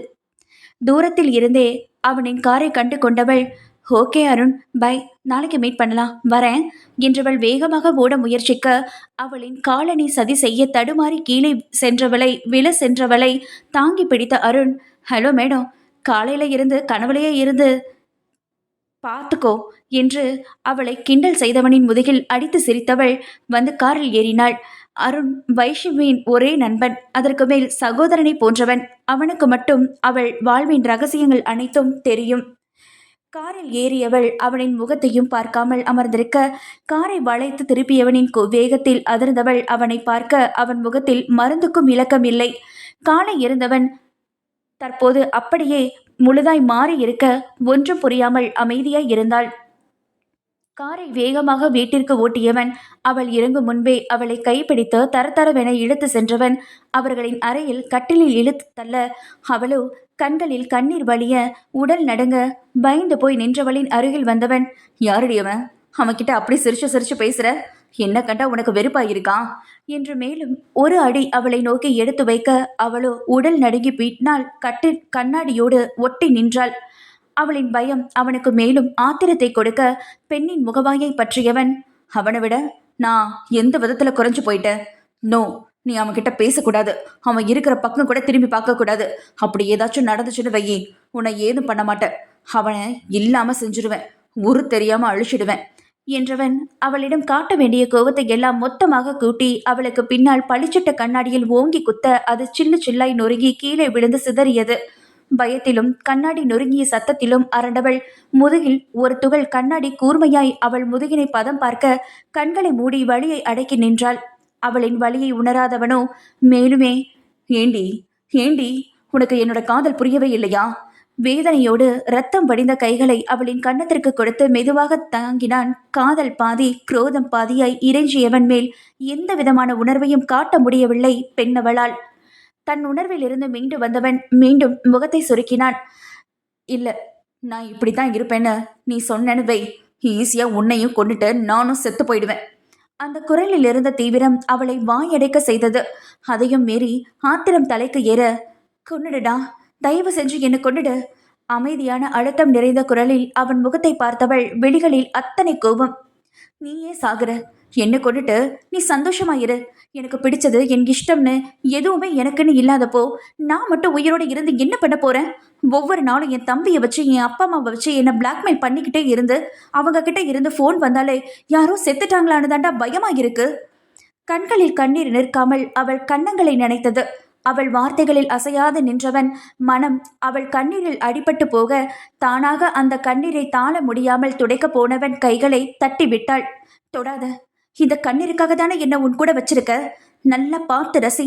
என்னோட கனவை அழிச்சிட்டு உன்னை சந்தோஷப்படுத்த நான் காலம் மொத்தமும் இப்படி உன் முன்னாடி அழுதுகிட்டே நிற்கிறேன் என்று கூற, நான் எங்கடி உன் கனவை அழிச்சேன்? வருத்தமாக அவளிடம் வினவினான். என் கல்யாண வாழ்க்கையை அழிச்ச, எவ்வளோ நல்லவர் தெரியுமா என் மாமா, அவரை போய் மனசாட்சி இல்லாம என் கண்ணு முன்னாடியே கொண்டுட்டியேடா என்று தலையில் அடித்து அழுதவள், என் குடும்பத்தை வச்சே என்னை மிரட்டின, நான் ஆசை ஆசையா படிச்ச என்னோட டாக்டர் கனவையும் உடைச்சிட்டியே. சரி, அதையும் என் தம்பிக்காக பொறுத்துக்கிட்டேன். நான் யதார்த்தமா ஒருத்தங்கிட்ட பேசினா உனக்கு என்ன வந்தது? உன்னை கட்டிக்கிட்டா உன் கூட மட்டும்தான் பேசணும், உன்னை மட்டும்தான் பார்க்கணும்னா அது எப்படி முடியும்? எதுக்கு என்ன காலேஜ் அனுப்பணும்? வீட்டுக்குள்ளேயே ஜெயில் மாதிரி நடத்த வேண்டியது தானே என்றவள் கன்னத்தை நனைந்திருந்த கண்ணீரை துடைத்தவள், இல்ல, நான் தெரியாம தான் கேட்கிறேன். என்னைக்காவது பிளாக்மெயில் பண்ணாம சந்தோஷமா என்கிட்ட பேசியிருப்பியா? இதுல எப்படி என்னால பயமே இல்லாம உன்கிட்ட சிரிச்சு பேச முடியும்? அவளை அவன் உன்னிப்பாக பார்த்திருக்க அவனை விட்டு மெல்ல மெல்ல விலகி போனாள். விட்டுடு, நான் இந்த ரூம்ல அடைஞ்சே காலம் முழுக்க இருந்துடுறேன். ஒவ்வொரு தடவை வெளியே வர்றப்பையும் என் மனசு செத்துக்கிட்டே போகுது. உயிர் வாழற ஆசையே இல்லாம பண்ணிட்டேன். ஒரு நிமிஷம் சிரிச்சா அடுத்து அதை மறக்கிற அளவுக்கு செஞ்சுடுற என்றவள் கையெடுத்து அவனிடம் வேண்டினாள். என் குடும்பத்தை விட்டுடு. யாரையும் வற்புறுத்தி வர்றது பேர் காதல் இல்லை. என்னை கேட்காமையே என்னை நெருங்கி எனக்கு முத்தம் கொடுத்தா காதல் வரும்னு நீ நினைச்சா காதல் வராது. என் வயசால உன் மேல காமம் வேணா வரும். அந்த சுகத்துக்காக உன்ன மாதிரி ஒருத்தன்கிட்ட என்ன நான் ஒப்படைக்க விரும்பல. விற்று விற்று என்ன, ப்ளீஸ் ப்ளீஸ். அழுது தரையில் மடிந்து முகத்தை பொத்தி விசம்பியவளை விட்டு கொஞ்சம் கொஞ்சமாக தள்ளி போனான். வெளியே சென்றவன் மறுநொடியே உள்ளே வந்து அவளின் முதுகில் இருந்த கண்ணாடி துண்டை எடுத்தவன் காயத்துக்கு மருந்திட்டு விட்டு சென்று விட்டான். வைஷுவால் அழுகையை அடக்கவே முடியவில்லை. கதறி தீர்த்தாள். அவன் செய்த அனைத்தையும் பொறுத்து அவனுடன் புது வாழ்வை தொடங்கலாம் என்று நினைத்தவளின் எண்ணத்தை நொறுக்கி அவளை காயப்படுத்தி அவளின் மொத்த வெறுப்பையும் சம்பாதித்து கொண்டான் தன் அவசர புத்தியால். கைகூடி வரும் பொக்கிஷத்தை வார்த்தை என்னும் விஷத்தால் சிதைத்திருக்கிறான். யட்சினி 10. வைஷுவின் கண்களில் கண்ணீர் நிற்காமல் வழிந்தது. அவனை அப்படியே அவனின் நிறை குறைகளுடன் ஏற்றுக்கொள்ள நினைத்தவளின் எண்ணம் முழுவதும் தவறானது. அவனை மாற்றிவிடலாம் என்று நினைத்தவளின் கற்பனை கோட்டை மணல் கோட்டையாய் சரிந்து போனது. அரும்பிய காதல் முளையிலேயே முடிந்து போனது. அவளின் காயம் தந்த வலியை விட அவன் கொடுத்த மனக்காயத்தின் வலியை குறைக்க முயன்றவள் 2 நாட்கள் கழித்து அன்றுதான் கல்லூரிக்கு சென்றிருந்தாள். அந்த 2 நாட்களுமே ஆதில் அவளின் கண்களில் படவே இல்லை.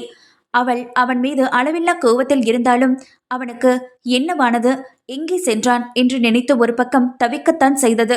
அன்று காலை கல்லூரிக்கு கிளம்பியவள் வாசலுக்கு வர அவள் அருகில் வந்த ராகுல், வைஷு, டைம் ஆயிடுச்சு, போலாமா என்று கேட்க அவளோ அவனை புரியாமல் பார்த்தாள். இத்தனை நாட்கள் அவனை கொண்டு போய் விடுவதும் அழைத்து வருவதும் ஆதில் தானே.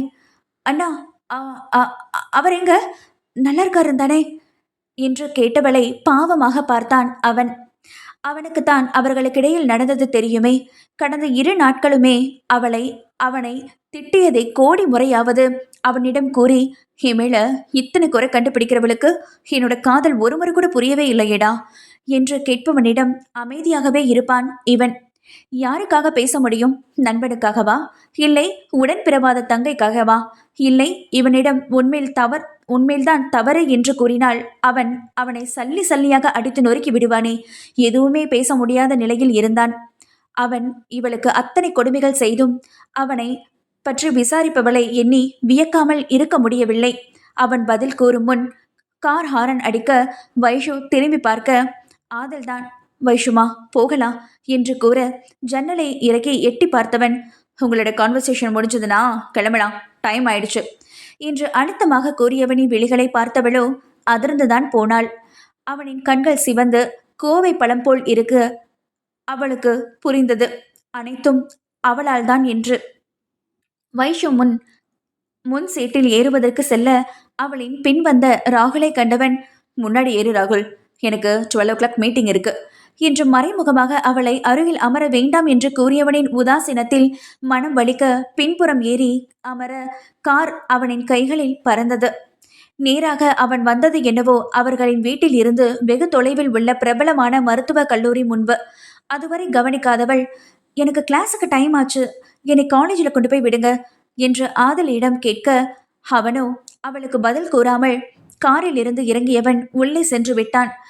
ராகுல், மாமா போகலாம் என்று கூறி நடக்க அவளோ, அண்ணா இங்கு யாரையும் பார்க்கணுமா, என்னை கொண்டு போய் விட்டுட்டு வந்திருக்கலாமே, இன்னொரு முதல் கிளாஸே முடிஞ்சிருக்கும் என்று அவள் பேசிக்கொண்டே செல்ல அவனோ, நான் என்ன சொல்றேம்மா, வா போகலாம் என்று அழைத்து கொண்டு வர வைஷு அங்கிருந்த மாணவர்களையும் அவர்களின் கழுத்தில் கிடந்த ஸ்டெதஸ்கோப்பையும் ஏக்கமாக பார்த்து கொண்டே வர அதை தொலைவில் இருந்து பார்த்தவனுக்கு மனம் வலித்தது.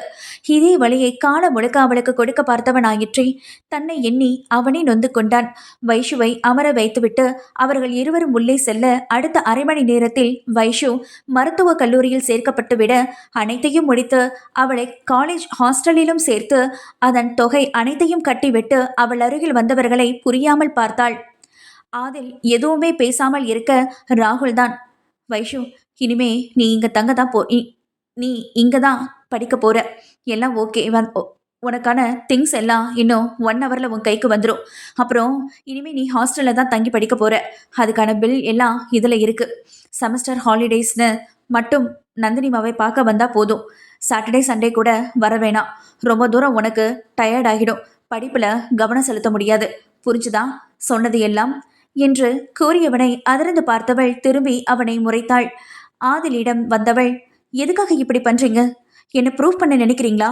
நான் அந்த அருண் கூட பேசக்கூடாதுன்னு தானே இதை செய்றீங்க, நீங்க மாறவே மாட்டீங்கல்ல என்று கோபமாக கத்த அருகில் நின்ற ராகுலை ஓங்கி அறைந்தவன், தேவையில்லாம இங்க எந்த சீனும் கிரியேட் பண்ண வேணாம், நான் சொன்னதை செய் என்று அவனை பார்வையால் மிரட்ட பாவமாக கன்னத்தை பிடித்து கொண்டவன், இந்த புருஷன் பொண்டாட்டி தொல்லை தாங்க முடியல என்று முணுமுணுத்து கொண்டவனோ காயோ என்று அழைக்க அவன் அருகில் ஒரு பெண் வந்து நிற்க ராகுல், வைஷு இவ காயத்ரி, என்னோட சிஸ்டர், சித்தி பொண்ணு, இந்த வருஷம் தான் சேர்ந்திருக்கா, லேட் அட்மிஷன். இவளுக்கும் ஒன்று போல 19 இயர் தான், 2 பேருமே MBBS தானே, ஒரே ஹாலில் ஒரே ஹாஸ்டல், காயோ பார்த்துக்கோ என்று கூற அவளோ ஓகே அண்ணா என்றவள், ஹே வைஷு டைம் ஆச்சு வா போகலாம் என்று கையை பிடித்து இழுத்து செல்ல அவளோ திரும்பி திரும்பி அவனையே பார்த்து கொண்டு செல்ல அவனோ ராகுலை அழைத்து கொண்டு சென்று விட்டான். காயோ அவளின் நெருங்கிய தோழியாகி போனாள். ஒவ்வொரு நாளும் அவன் வந்து தன்னை அழைத்து செல்ல மாட்டானா என்று வாசலையை பார்த்து ஏங்கியவளுக்கு 3 ஆண்டுகளும் ஏமாற்றமாகத்தான் இருந்தது.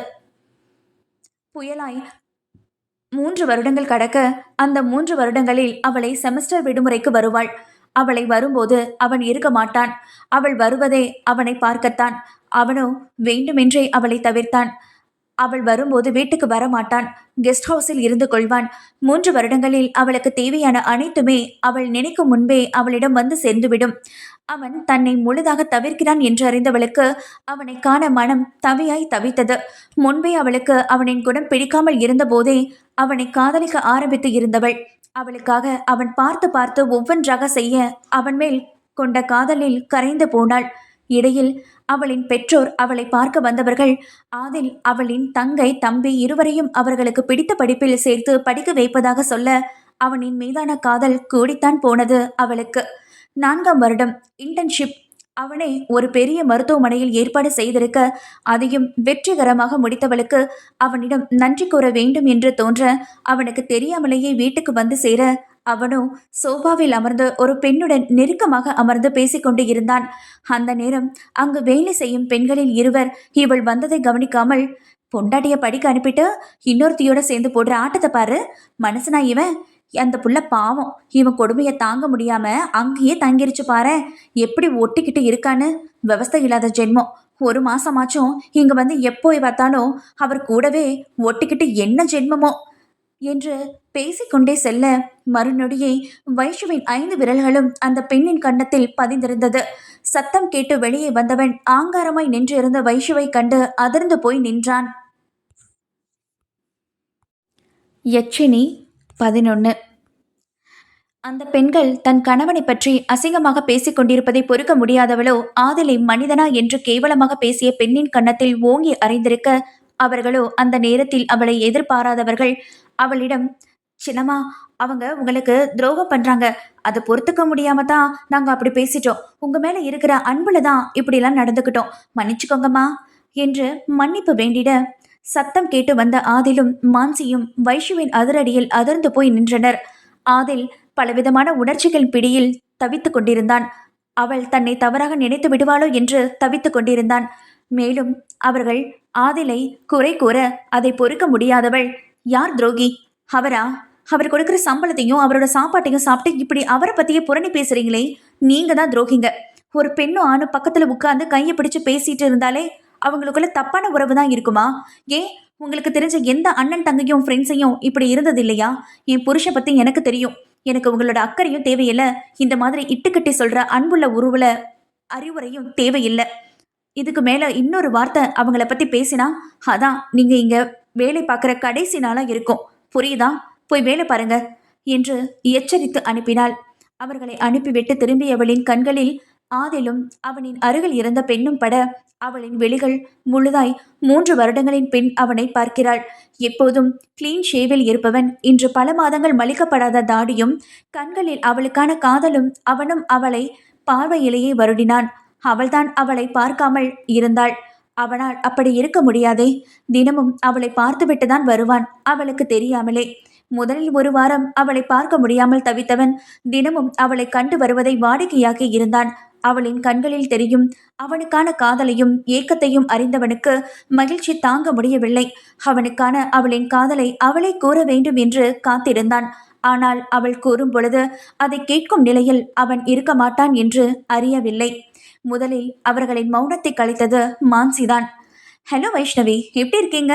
ஆதல் எப்பவும் உங்களை பற்றி தான் பேசுவான். அவன் அப்படி பேசுறதுல தப்பே இல்லைன்னு இப்போதானே புரியுது என்று கூற, வைஷு புரியாமல் விழிக்க, அவளோ, ஆமா, உங்களுக்கு நான் யாருன்னு தெரியாதுல்ல, நான் மான்சி, ஆதலோட ஃப்ரெண்ட், வாங்க உள்ள என்று அவளின் கைப்பிடித்து அழைத்து செல்ல, ஆதிலோ, அவ கையை விடு மான்சி என்க அவள் புரியாமல் அவனை பார்த்து விழிக்க, வைஷுவின் எதிரில் வந்தவன், நீ எதுக்காக இங்க வந்த என்று கேட்க, அவனின் கேள்வியில் முகம் கருத்து போனவள் அவனை அடிப்பட்ட பார்வை பார்க்க, அதில் அவன் மனம் இறங்கினாலும் அவளின் கனவுக்காகத்தானே இத்தனை கஷ்டமும். இறுகிய குரலில், 5 வருஷத்துக்கு முன்ன இங்க வரக்கூடாதுன்னு சொல்லியிருக்கேன்ல, அப்புறம் எதுக்காக வந்த? கிளம்பி போ இங்கிருந்து என்று கூறியவனை அதிர்வுடன் பார்த்தாள். அதுவும் சில நொடிகள் மட்டுமே. மறு நிமிடமே, ஏன் நான் வரக்கூடாது? ஏன் வரக்கூடாது? இது ஏன் வீடு. என் புருஷன் மாமியார் எல்லாம் இங்கதான் இருக்காங்க. நான் எதுக்காக போகணும்? இனிமே நான் இங்க தான் இருப்பேன். இங்க இருந்துதான் படிக்கவும் போறேன் என்றவள் அப்போதுதான் அவளை பார்த்து கொண்டே உள்ளே வந்த ராகுலிடம், ராகுல் அண்ணா, என்னோட திங்ஸ் எல்லாம் எடுத்துட்டு என்னோட ஹாஸ்டல் ரூம் காலி பண்ணிட்டு வந்துடுங்க. நான் இன்டர்ன்ஷிப் இங்க இருந்துதான் பண்ண போறேன். எல்லாத்தையும் எடுத்துட்டு வந்துடுங்க என்று கூற, புரியாமல் வெடித்தவன் ஆதிலை பார்க்க, அவளோ, அங்க என்ன பார்வை? ஒன்னு சொல்ல மாட்டார் உங்க பாஸ், போங்க என்று கூற, ஆதிலோ அவளை பார்த்து பல்லை கடிக்க, அவளோ ஹாலுக்கு சென்றவள், அத்தை, நான் வந்துட்டேன், எங்க இருக்கீங்க அத்தை என்று குரல் கொடுக்க, நந்தினி அவர் அறையில் இருந்து வெளியில் வந்தவர் வைஷுவை பார்த்து மகிழ்ந்து போனார். வைஷுக்குட்டி, எப்படிடா இருக்க? பார்த்து எவ்வளோ நாள் ஆச்சு. என்னடா இப்படி இழைச்சு போயிட்ட? நல்லா சாப்பிட்றியா இல்லையா என்று கேட்க, நல்லா இருக்க அத்தை, நீங்க எப்படி இருக்கீங்க என்று கேட்க, அருகில் வந்த ஆதிலும், 2 பேரும் ரொம்ப கேவலமா நடிக்கிறீங்க. வாரம் வாரம் நீங்க போய் அவளை போய் பார்த்துட்டு வர்றது எனக்கு தெரியாதுன்னு நினைச்சுக்கிட்டே இருக்கீங்க, அப்படித்தானே என்று கேட்டவனை அலட்சியமாக பார்த்தவர், உனக்கு தெரிஞ்சா என்ன, தெரியலனா என்ன? நாங்க ஏன் உன்னை கண்டு பயப்படணும்? ஆமா, அவ என் மருமக. வாரத்துக்கு 1 தடவை இல்லை, 4 நாளுக்கு 1 தடவை போய் பார்ப்பேன். அதுல உனக்கு என்ன பிரச்சனை? உனக்கு தான் அவளை பிடிக்காது, அவளை தள்ளி வச்சிருக்க. இதோ இவளை டைவர்ஸ் பண்ண போறேன்னு கூட கேள்விப்பட்டேன். அப்புறம் எதுக்காக நீ இந்த விஷயத்துல தலையிடுற என்று கேட்டவரை அதிர்ச்சியாக பார்த்தவன், விட்டா பழையபடி மறுபடியும் கோர்ட் மாட்டிட்டு கோர்ட்டுக்கு போய் நீங்களே எனக்கு டிவோர்ஸ் வாங்கி தந்துடுவீங்க போல இருக்கே. ஆனா நல்லா கேட்டுக்கோங்க, டிவோர்ஸ்கெல்லாம் வாய்ப்பே இல்லை. இவளை நான் அவ்வளோ சீக்கிரத்துல என்கிட்ட தப்பிக்க விட்டுற மாட்டேன் என்றவன் திரும்பி வைஷுவை முறைத்தான். வைஷுவோ தாய் மகன் இருவரும் பேசிக்கொண்டிருந்ததை அதிர்ச்சியாக பார்த்தவள் அவனின் முறைப்பிற்கான காரணம் தெரியாமல் முழிக்க, அவனோ அதே முறைப்புடனே வெளியில் சென்று விட்டான். அடுத்த 1/2 மணி நேரத்தில் வைஷு இருந்த ஹாஸ்டல் அறை காலி செய்யப்பட்டு அவளுடைய பொருட்கள் வீட்டுக்கு வந்து சேர்ந்தது இருந்தது. இரவு உறங்கும் வரையிலும் நந்தினியுடன் அரட்டை அடித்து மடியில் படுத்து கதை பேசி சிரித்தவளுக்கு உறக்கம் அவளின் மடியிலேயே உறங்கியும் விட்டாள். அவரும் அவளின் உறக்கம் களையக்கூடாது என்பதற்காக அமர்ந்தபடியே கண்ணயர்ந்தார். ஆதலின் மனமோ தன்னவளின் அருகாமைக்காக தவித்து கிடந்தது. அவளை ஒரு வேகத்தில் போக சொல்லிவிட்டானே தவிர எங்கு அவள் மீண்டும் சென்று விடுவாளோ என்று தவித்தவனுக்கு அவளின் என் வீடு, நான் போக மாட்டேன் என்ற சொல் காதில் தேன் பாய்வது போல இருந்தது. மறுமணமோ இனிதான் மிகவும் எச்சரிக்கையாக இருக்க வேண்டும். தன்னிடம் இருந்து தப்பிச் சென்ற விஷ செடியாலும் அவளின் ஆதரவாலும் அவர்களால் வைஷுவுக்கு ஏதேனும் நடந்து விடுமோ என்று விழிப்புடன் இருந்தது. வேலைகளை முடித்துக்கொண்டு அவன் வீட்டுக்கு வந்தவன் கண்டது சோஃபாவில் அமர்ந்தபடி உறங்கி இருந்த அன்னையையும் அவரின் மடியில் சுகமாய் உறங்கும் மனைவியையும் தான். அவ்வளவு நேரம் கண்டதையும் நினைத்து யோசித்துக் கொண்டிருந்தவனுக்கு இந்த காட்சி அத்தனை இதமாய் இருந்தது. அன்னையின் அருகில் வந்தவன் அவரின் மடியில் இருந்த வைஷுவை தூக்க, அவளோ உறக்கத்தில் அவனின் சட்டையை இழுத்து அவனுடன் மேலும் ஒட்டிக்கொள்ள, அதில் முழித்த நந்தினி மகனை பார்க்க, அவனோ நீங்க போய் தூங்குங்க, எவ்வளவு நேரம் இவளை படுக்க வச்சிருப்பீங்க, உங்களுக்கு கால் வலிக்கும், போய் தூங்குங்க என்ற மகனை நக்கலாக பார்த்தவள், உனக்கு அவ பக்கத்துல வந்ததும் அவளை விட்டு இருக்க முடியலன்னு சொல்லு, அதுக்கு என்னெல்லாம் காரணமா சொல்ல வேணாம் என்றவரை முறைத்தவன், உங்களுக்கு ஹெல்ப் பண்ண நினைச்சேன்ல, என்ன சொல்லணும், குட்டியான மாதிரி இருக்கா, இவளை தூக்குற 5 நிமிஷத்துல எனக்கு கை வலிக்குது, அதான் உங்களுக்கு வலிக்கும்னு சொன்னேன், என்ன என்னதான் சொல்லணும், பிடிங்க நீங்களே வச்சுக்கோங்க என்று மீண்டும் சோஃபாவில் படுக்க வைக்க போனவனை தடுத்தவரோ, அட அவசரத்துக்கு பிறந்த அறவேக்காடு நீ, இப்படி என்கிட்ட பேசிட்டே இருந்தா அப்புறம் அவன் முழிச்சிடுவா, பிள்ளை ரொம்ப நாளுக்கு அப்புறம் வீட்டுக்கு வந்திருக்கா, மறுபடியும் உறக்கம் வர நேரமாகும், தூக்கி கொண்டு போ என்றவரின் பேச்சில் அவளை தூக்கி கொண்டு நடந்தவனோ அவளை சுமையாக அல்லாமல் ரசித்து கொண்டே அவளை தூக்கி வந்தான். அவளை கொண்டு வந்து படுக்க வைத்தவனோ அவளின் தலையை மென்மையாக வருடிவிட்டவன், முத்தமிட்டவன், நவிமா உனக்கு தெரியுமா இன்னைக்கு நான் எவ்வளவு சந்தோஷமா இருக்கேன்னு, 3 வருஷத்துக்கு முன்னாடி இந்த ரூம்ல இருக்க அருவருப்பா இருக்குன்னு சொன்ன நீ இன்னைக்கு என்னை தேடி வந்திருக்க, இது என் காதலோட வெற்றி. ஆனா என்னால சந்தோஷப்பட முடியல, அந்த வீட்டுல இருக்கிறவங்க என்னால கொஞ்சமும் ஏத்துக்க முடியல, அவங்க என் அம்மாவோட கண்ணீருக்கும் அவங்க அடைஞ்ச வேதனைக்கும் அவங்களும் ஒரு விதத்துல காரணம். மனுஷங்களா இருக்க கூட தகுதி இல்லாத வீட்டுல நீ, அதுவும் என்னோட தேவதையா, அவங்கள நான் இன்னும் உயிரோட விட்டு வச்சிருக்கிறதுக்கு காரணம் நீ மட்டும்தான். ஆனாலும் ஒவ்வொரு சமயம் என்னால பொறுக்க முடியாம அவங்களால உன்னை நான் காயப்படுத்திடுறேன், என்னை என்னால மாத்திக்க முடியல, நெருப்புல நிக்கிற மாதிரி இருக்கு. நீ அவங்களோட பேசும்போது அவங்க உனக்கு வேண்டாம்டா, உனக்கு நான் எப்படி புரிய வைப்பேன், அவங்களுக்கும் உனக்கும் எந்த சம்மந்தமும் இல்லைன்னு எல்லாம் உனக்கு தெரியணும், அவங்க வாயாலேயே எல்லாத்தையும் தெரிய வைப்பேன் என்றவனின் கண்களில் அத்தனை வன்மம். அவளின் தாயையும் தந்தையையும் எண்ணி வேகமாக எழுந்தவன் குளியல் அறைக்குள் சென்றுவிட அடுத்த நொடியை அவளின் கண்களில் இருந்து கண்ணீர் வழிந்தது. அவளின் பெற்றோர் யாருக்கும் எந்த பாவமும் அறியாதவர், எதனால் இவனுக்கு இத்தனை கோபம், அதுவும் அவன் குரலில் இருந்த உண்மை அவளை அதிகமாக யோசிக்க வைத்தது. யட்சினி 12. மறுநாளில் இருந்து வைஷு அங்கிருந்தே கல்லூரிக்கு செல்ல ஆதில் அவளுடன் கண்ணாமூச்சி ஆடிக்கொண்டிருந்தான். அதிலிருந்து அவன் வீட்டுக்கு வருவதே இல்லை. அவளோ அவனை தேடி களைத்து போனாள். ஒரு நாளைக்கு ராகுலிடம் கேட்க, அவனோ ஒரு பெரிய ஆர்டர் பேசி முடிக்கணும், அது இழுத்துக்கிட்டே இருக்கு, அதனால அந்த டென்ஷன்ல இருக்காமா, வந்துருவான், உனக்கு இந்த வருஷம் ரொம்ப முக்கியம், நீ எக்ஸாமுக்கு ப்ரிப்பேர் பண்ண, கண்டதையும் நினைச்சு கவலைப்படாத, இன்னும் நேரம் இருக்கு உங்களுக்கு, அதனால இப்போ உன்னோட கேரியர்ல கவனமா இரு, உன்னோட 4 வருஷம் உழைப்பு இந்த வருஷத்துல தான் இருக்கு, நீ நல்லா படிச்சு உன் ஆசைப்பட்டபடியே டாக்டர் ஆகணும், மைண்ட்ல வேற எதுவும் ஏத்திக்காத, ஓகேவா, உனக்கு ஒரு அண்ணனா சொல்லணும்னு நினைச்சத சொல்லியிருக்கேன், தப்பா சொல்லியிருந்தா மன்னிச்சிடு என்று தவிப்பாக கூறினான்.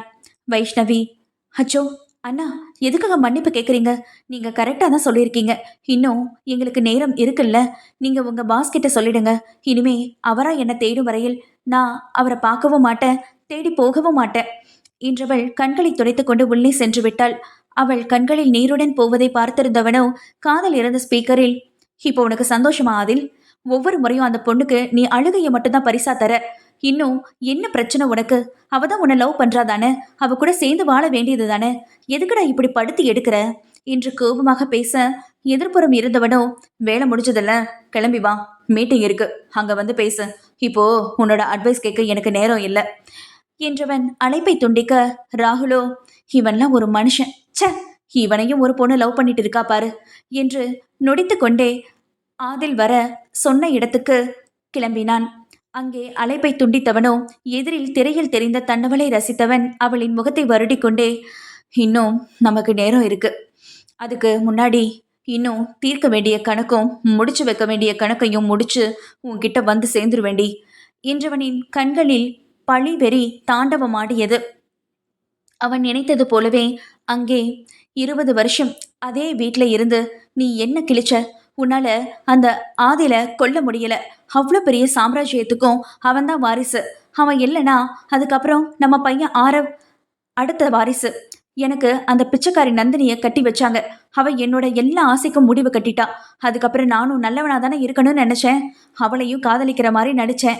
எங்க அப்பா சாகறதுக்கு முன்னாடி எல்லா சொத்தையும் அவ பேர்ல எழுதுறது மட்டும் இல்லாம என்னையவே அவன் கிட்ட கையேந்த விட்டுட்டான். என்னோட ஆசையே அந்த சொத்துக்கு முதலாளி ஆகிறது தான். ஆனா அது நடக்கல. எங்க அப்பா இருக்கும்போது அவன்தான் ராஜா. அவனுக்கு கீழே நின்னு கூழு கும்பிட போட்டு சம்பளம் இல்லாத வேலைக்காரன் போல என்னை ஆட்டி வச்சான். இப்போ அவன் அந்த ஆதில். அவனும் என் மகன்தான். என் புள்ளையே ஆனாலும் அது எனக்கு கீழே தான். என்னைக்கும் அவனுக்கு கீழே தான் நானும் முடிவாச்சோ அன்னைக்கே அவன் எனக்கு எதிரி ஆகிட்டான். அவன் முடிவுல தான் என்னோட சந்தோஷம், என் ஆசை எல்லாம் என்று சிரித்தான் அவன். சாட்சாத் ராகவே தான். ஆதில் ஆரவின் தந்தை. பணத்துக்காக சொந்த மகனையும் மனைவியையும் கொல்ல துடிக்கும் கொடூர பிறவி. ராகவ் அனைத்து கெட்ட விஷயங்களின் தலைவன். அவனை திருத்தி நல்ல வழிக்கு வர வேண்டும் என்று ஏழை பெண்ணான நந்தினியை அவனுக்கு சொத்தில் பங்கு தர மாட்டேன் கூறி மிரட்டி கட்டி வைக்க, அவனோ சொத்தில் தந்தை பங்கு தர மாட்டார் என்பதற்காக தன் காதலியான விமலாவை விடுத்து நந்தினியை திருமணம் செய்து திருந்தி வாழ்பவன் போல அனைத்தையும் மறந்து தொழிலை கற்றுக்கொள்ள ஆதலின் தாத்தா ஆதி நாராயணனுக்கு அப்போதும் மகனின் மீது நம்பிக்கை இல்லை. அவர் இறக்கும்போது ஆதிலுக்கு 8 வயது. மொத்த சொத்தையும் அவர் பேரில் எழுதியவர்.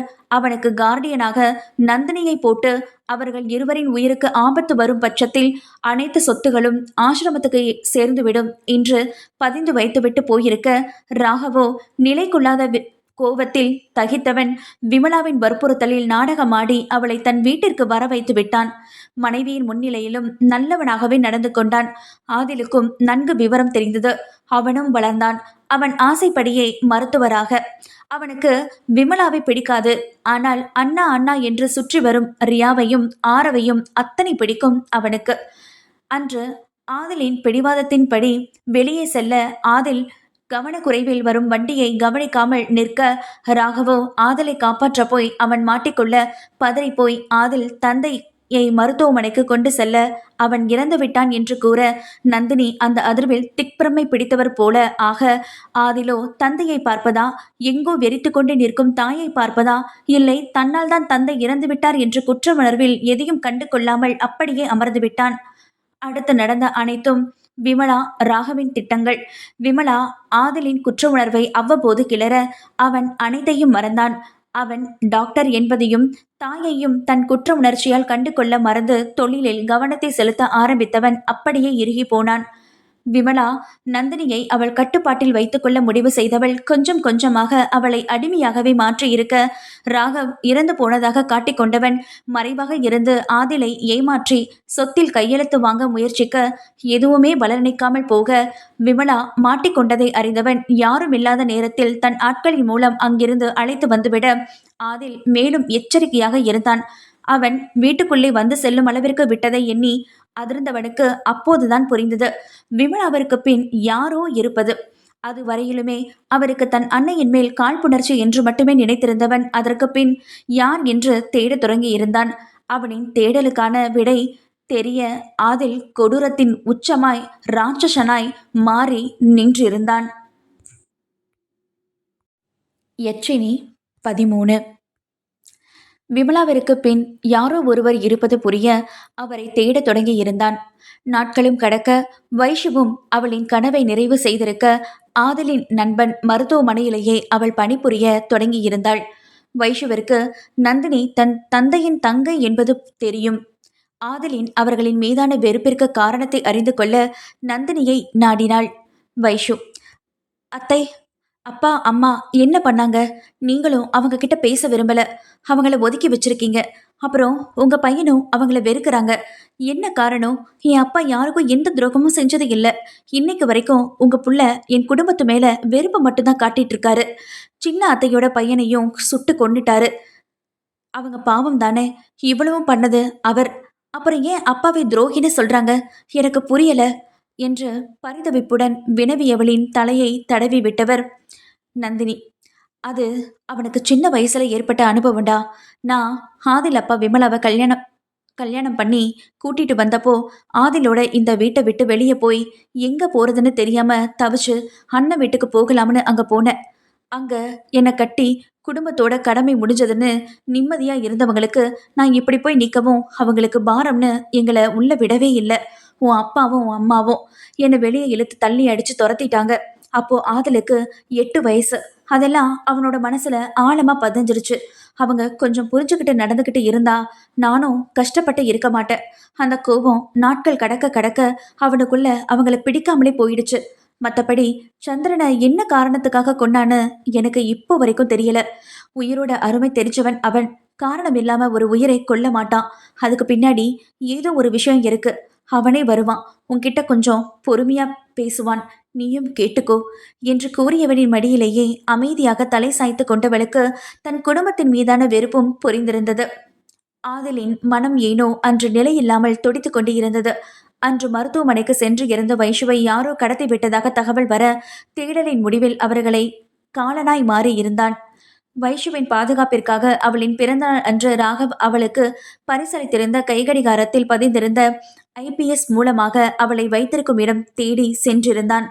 நகரத்திலிருந்து வெகு தொலைவில் ஒரு காட்டில் இடிந்து போன ஒரு வீட்டில் வைஷுவை அடைத்து வைத்திருந்தனர் ராகவும் விமலாவும்.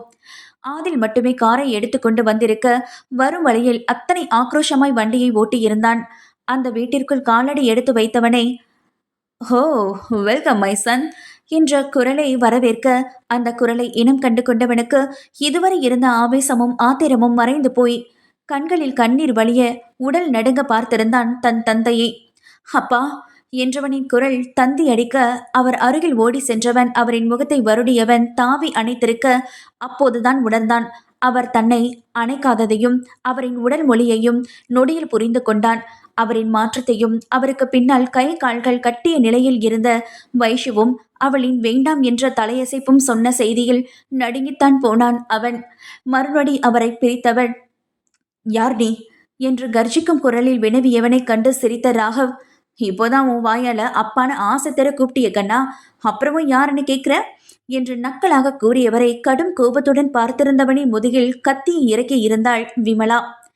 கண்களில் கடும் அனலுடன் வழியிலும் திரும்பியவனோ தன் முதுகில் கத்தியை இறக்கி இருந்த விமலாவையும் அத்தை கண்டும் அதை கண்டும் சிரிக்கும் ராகவையும் கண்டவன் இதழ்களோ துரோகி என்று கூற, ராகவோ, இவனை வச்சு இன்னும் எவ்வளவோ காரியம் இருக்கு, அதுக்குள்ள ஸ்டார்ட் பண்ணிட்டியா? பொறுமையா இரு விமலா, நம்ம காரியம் முடிஞ்சதும் இவங்க 2 பேரையும் உன் ஆசைப்படியே என்ன வேணாலும் செஞ்சுக்கோ என்றவனை ஏளனமாக பார்த்தவனோ, ஓ, இப்போ அவளுக்கு பின்னாடி இருந்தது நீதானா? காசுக்காக இவ்வளோ கேவலமா இறந்த மாதிரி டிராமா போட்டு இத்தனையும் வேலையை செஞ்சு பண்ணிருக்க. உன்னை போய் அப்பான்னு சொல்றவே கேவலமா இருக்கு என்று கூறியவனை பார்த்த ராகவ், யாருக்கடா வேணும் நீ காட்டுற அப்பா புள்ள பாசம், உங்க அம்மாவோட கண்ணீரும் வேஷமும்? எனக்கு தேவை பணம். எப்பவோ என் கைக்கு வந்திருக்க வேண்டியது. உன் பிச்சைக்கார அம்மாவால எல்லாம் நாசமா போச்சு என்று ஆதியில் இருந்து நடந்தவற்றை கூற ஆதலுக்கு அப்போதுதான் புரிந்தது தான் எவ்வளவு எளிதாக ஏமாற்றப்பட்டு இருக்கிறோம் என்று. அந்த கையவனை காண காண ஆத்திரம் தலைக்கேறியது. தன் கனவு, அவனின் சுயம், தாயின் பாசம் அனைத்தையும் இவனை கொன்று விட்டதா எண்ணி அந்த குற்ற உணர்வில் அனைத்தையும் இழந்து விட்டானே. எத்தனை மென்மையானவன் அவனே அவனை கெட்டவனாக்கி கொண்டானே, அதுவும் இந்த நம்பிக்கை துரோகிக்காக. இவன் தன் தாயை எப்படி நம்ப வைத்து ஏமாற்றி பல வருடங்கள் பைத்தியமாகவும் மாற்றி இருந்தானே. அத்தனையும் தகுதியே இல்லாத இந்த நாய்க்காக இப்போதே கொன்று புதைத்துவிடும் அவனை வெறியுடன் முன்னேறியவனின் கைகள் இழுத்து பிடித்து கொண்டனர் அவர்களின் அடியாட்கள். அப்போதுதான் சுயம் உணர்ந்து திரும்பியவனின் கண்களில் பட்டனர். அவர்களை சுற்றி 20 பேராவது நின்று கொண்டிருந்த ஆயுதத்துடன்.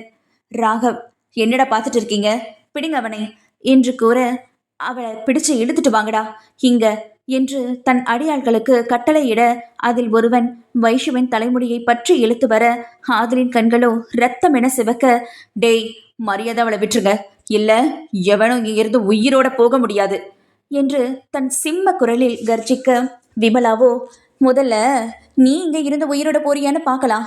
மரியாதையா எல்லா ப்ராப்பர்ட்டி பேப்பர்ஸ்லையும் சைன் பண்ணிட்டினா உன்னையும் உன் பொண்டாட்டியும் உயிரோட விடுவேன், இல்லைனா 2 பேர் கழுத்துலையும் அறுத்து போட்டுட்டு போய்கிட்டே இருப்பேன் என்று கத்த, அதில் சிரித்தவனோ, சிரிப்பு வர மாதிரி காமெடி பண்ற பத்தியா? ஆனா என்ன செய்ய, இப்ப எனக்கு சிரிக்கிற மூடி இல்லையே என்று தாடையை தடவி யோசித்தவன் தன் மொத்த பலத்தையும் ஒன்றிணைத்து தன்னை பிடித்திருந்தவர்களை உதறி தள்ளினான். விமலா ஓடி சென்று வைஷ்ணவை பிடித்து இழுத்து அவளின் வாயில் ஒட்டி இருந்த பிளாஸ்டரை எடுத்து, ஏய், மரியாதை உன் புருஷன்கிட்ட சொல்லி எல்லா ப்ராப்பர்ட்டிஸ்லையும் கையெழுத்து போட சொல்லு. அவன் கையெழுத்து போட்டா உங்க 2 பேரையும் உயிரோட விடுவேன், இல்லைனா உங்களுக்கு இங்கேயே கொன்னு புதைச்சிருவேன் என்று கூற, எதிரில் நின்று இருந்த ஆதிலை பார்த்தவள் விமலாவை ஏளனமாக பார்த்து, யாரை கொண்டு புதைக்கிறாங்கன்னு பார்த்துடுவோமா என்று கூறி விமலாவின் கன்னத்தில் ஓங்கி ஒரு அறையை விட்டவள் ஓடி சென்று ஆதிலை அணைத்து கொள்ள அவளின் முகத்தை வருடியவனோ, நவிமா, உனக்கு ஒன்றும் இல்லையே என்று பரிதவிப்புடன் வினவ, அவளோ இல்லை என்று தலையாட்டியவன் அவளை கைக்குள்ளே வைத்து கொண்டவன் தன்னை சுற்றி நின்றவர்களுக்கு அவர்களுக்கு காலனாய் மாறி அனைவரையும் அடித்து தள்ள எதிர்த்து அடிக்க வந்தவர்களை வேங்கையின் சினத்துடன் அடித்து வீச 5 நிமிடமே அதிகம். உயிரோடு இருந்தவர்களில் சிலர் மட்டுமே உயிர் பிழைத்தால் போதும் என்று தப்பி ஓடி இருந்தனர். அனைவரும் சென்றுவிட விமலாவோ ஓடி சென்று ஆதிலிடம் இருந்து வைஷுவை பிரிக்க முயற்சிக்க அவனோ அவளின் கழுத்தை பிடித்து தூக்கி வீசி இருந்தான். மறுநொடியே அவனின் வயிற்றில் கத்தியை இறுக்கி இருந்தான். ராகவ், நீ செத்தாலும் சொத்து என் பையன் ஆரவுக்கு தானே, அப்போ நீ செத்துரு என்றவன் மீண்டும் ஓங்கி வயிற்றில் சொருகியவனின் கழுத்தை பிடித்து காலடியில் போட்டவன் நொடியும் தாமதிக்காமல் துப்பாக்கியை எடுத்து அவனின் மார்பில் சுட்டு அவனை கொல்ல, அதை அதிர்ந்தவுடன் பார்த்து கொண்டு இருந்த விமலாவின் நெற்றியிலும் தோட்டாவை இறக்கி இருந்தான். அவன் வயிற்றில் இருந்து உதிரம் அதை பொருட்படுத்தாமல் சுற்றிலும் பார்க்க அங்கு அவர்களுக்காக பெட்ரோல் வாங்கி வைத்திருந்ததை எடுத்து இருவரின் மேலும் ஊற்ற அதில் அதிர்ந்து போன வைஷுவோ, வேணாங்க ப்ளீஸ், பண்ண வரைக்கும் போதும், இதெல்லாம் தப்பு, ரத்தம் வேற நிறைய வருது, நம்ம போகலாம் என்று அவனின் வயிற்றில் சொருகி இருந்த கத்தியை பார்த்தவாறே கூற, அவனோ, இதுங்க செஞ்ச ரோகத்துக்கு இவங்களோட மிச்சம் எதுவும் இங்க இருக்கக்கூடாது என்றவன் அவர்கள் இருவரையும் கொளுத்திவிட வைஷ்ணவிதான் பயந்து போக அவளின் கையை பற்றி இழுத்து கொண்டு வெளியே வந்தவன் அத்தனை வழிகளுடன் வெகு தொலைவு அவளை அழைத்து வந்திருக்க அதற்கு மேல் தாங்க முடியாதவனோ என்று கத்தியவாறே வயிற்றில் இருந்த கத்தியை பிடுங்கினான். ஆதில் சைத்ரேயன். ரத்தம் கொட்டியது.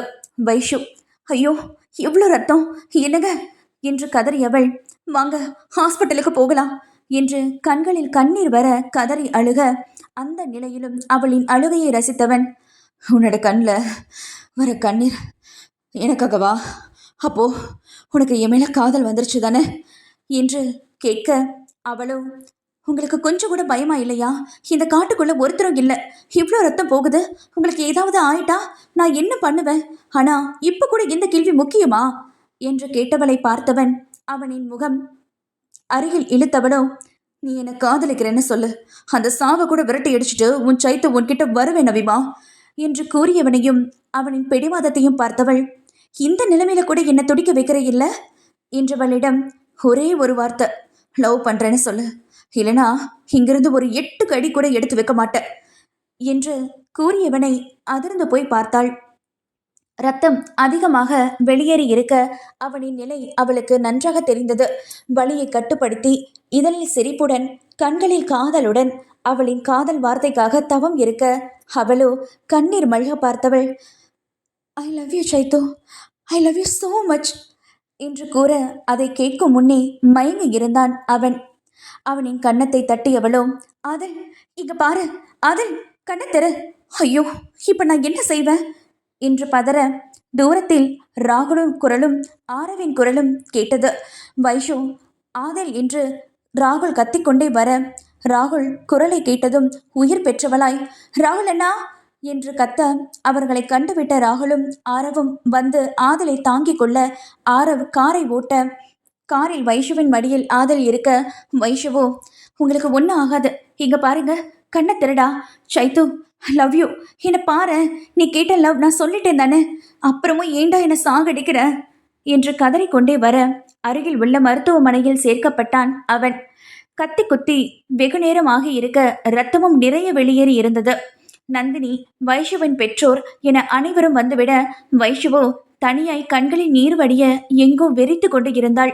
வைஷுவின் தாயோ, ஐயோ, கடைசியில நான் கொடுத்த சாபமே பழி வாங்கிருச்சே, என் பொண்ணை என்னால இப்படி பார்க்க முடியல, கடவுளே என் மாப்பிளைய காப்பாத்தி கொடுத்துடு என்று சாபம் விட்ட அதே கடவுளிடம் வேண்டிக் கொண்டு இருந்தாள்.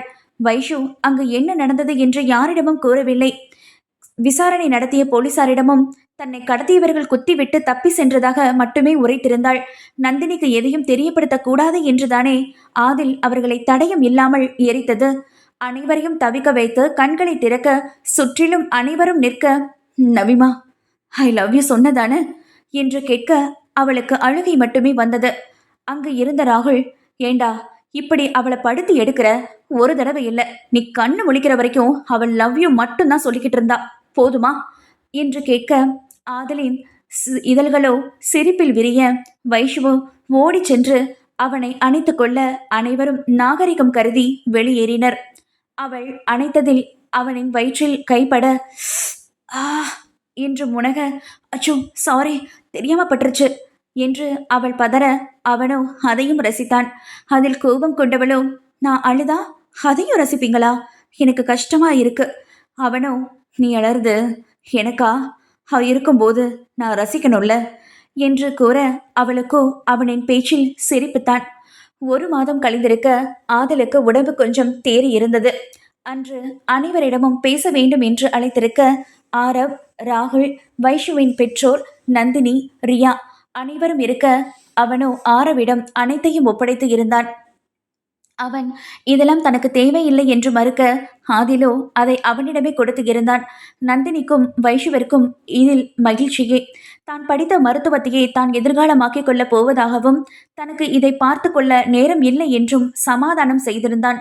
நந்தினிக்கு மகன் தன்னிடம் ஏதோ மறைக்கிறான் என்று, அதை மறக்க நினைக்கிறான் என்றும் புரிய மேற்கொண்டு அதை பற்றி எதுவும் கேட்டுக்கொள்ளவில்லை. ஆதில் அறைக்குள் நுழைய வைஷு கையில் குங்குமத்தை வைத்துக்கொண்டு கண்ணாடியின் முன் அமர்ந்து ஏதோ நினைப்பில் இருக்க அவளின் பின் வந்து நின்றவன் குங்குமத்தை எடுத்து அவளின் வகுட்டில் வைத்துவிட அவளின் இதழ்களோ தாராளமாய் விரிந்தது. அங்கிருந்து எழுந்தவளோ வேகமாக அவனை அணைத்து முகமெங்கும் முத்தமிட அவனோ அதிர்ச்சியாய் அவளின் முகம் பார்க்க அவளோ முகம் சிவந்தவளாய் சம்மதமாய் அவனின் மார்பில் சாய்ந்து கொண்டாள். அவளின் செயலை கையில் எடுத்துக்கொண்டவனோ மொத்தமாய் அவளை கொள்ளையிட்டே விலகினான். கூடல் முடிந்து அவன் மார்பில் தலை வைத்து படுத்திருந்தவளோ, நான் ரொம்ப சந்தோஷமா இருக்கேன் சைத்து. நீங்க இனிமே யாரையும் அடிக்கிறேன் கொள்ளிறேன்னு கிளம்ப மாட்டீங்க. நம்ம 2 பேரும் ஒரே ஹாஸ்பிட்டல்ல ஒர்க் பண்ண போறோம். என்னோட ஹஸ்பண்ட் எனக்காக எப்படி இருக்கணும்னு ஆசைப்பட்டேனோ அப்படியே மாறிட்டீங்க. ரொம்ப சந்தோஷமா இருக்கேன் என்று கூறியவளை அணைத்து கொண்டவன், நானும் எவ்வளோ தப்பு பண்ணியிருக்கேன், அதையெல்லாம் மறைச்சு என்னை அப்படியே ஏத்துக்கிட்ட என்னோட தேவதை நீ. உனக்காக நான் மாறினதுல எனக்கும் சந்தோஷம்தான். என்னோட தேவதை நீ, இந்த காலனோட யட்சினி என்றவளை அணைத்து கொண்டான். நன்றி. என்னங்க, இந்த கதை உங்களுக்கு எல்லாருக்கும் பிடிச்சிருந்தா மறக்காம லைக் பண்ணுங்க, கமெண்ட் பாக்ஸில் போய் கமெண்ட் பண்ணிடுங்க. மறக்காம கதை அதிகாரம் தமிழ் ஆடியோ நாவல் சேனலுக்கு சப்ஸ்கிரைபும் பண்ணிடுங்க. அப்படியே பக்கத்தில் இருக்கிற பெல் பட்டனையும் கிளிக் பண்ணிடுங்க. மீண்டும் இன்னொரு கதையுடன் உங்களுடன் இணைவது உங்கள் சாரா.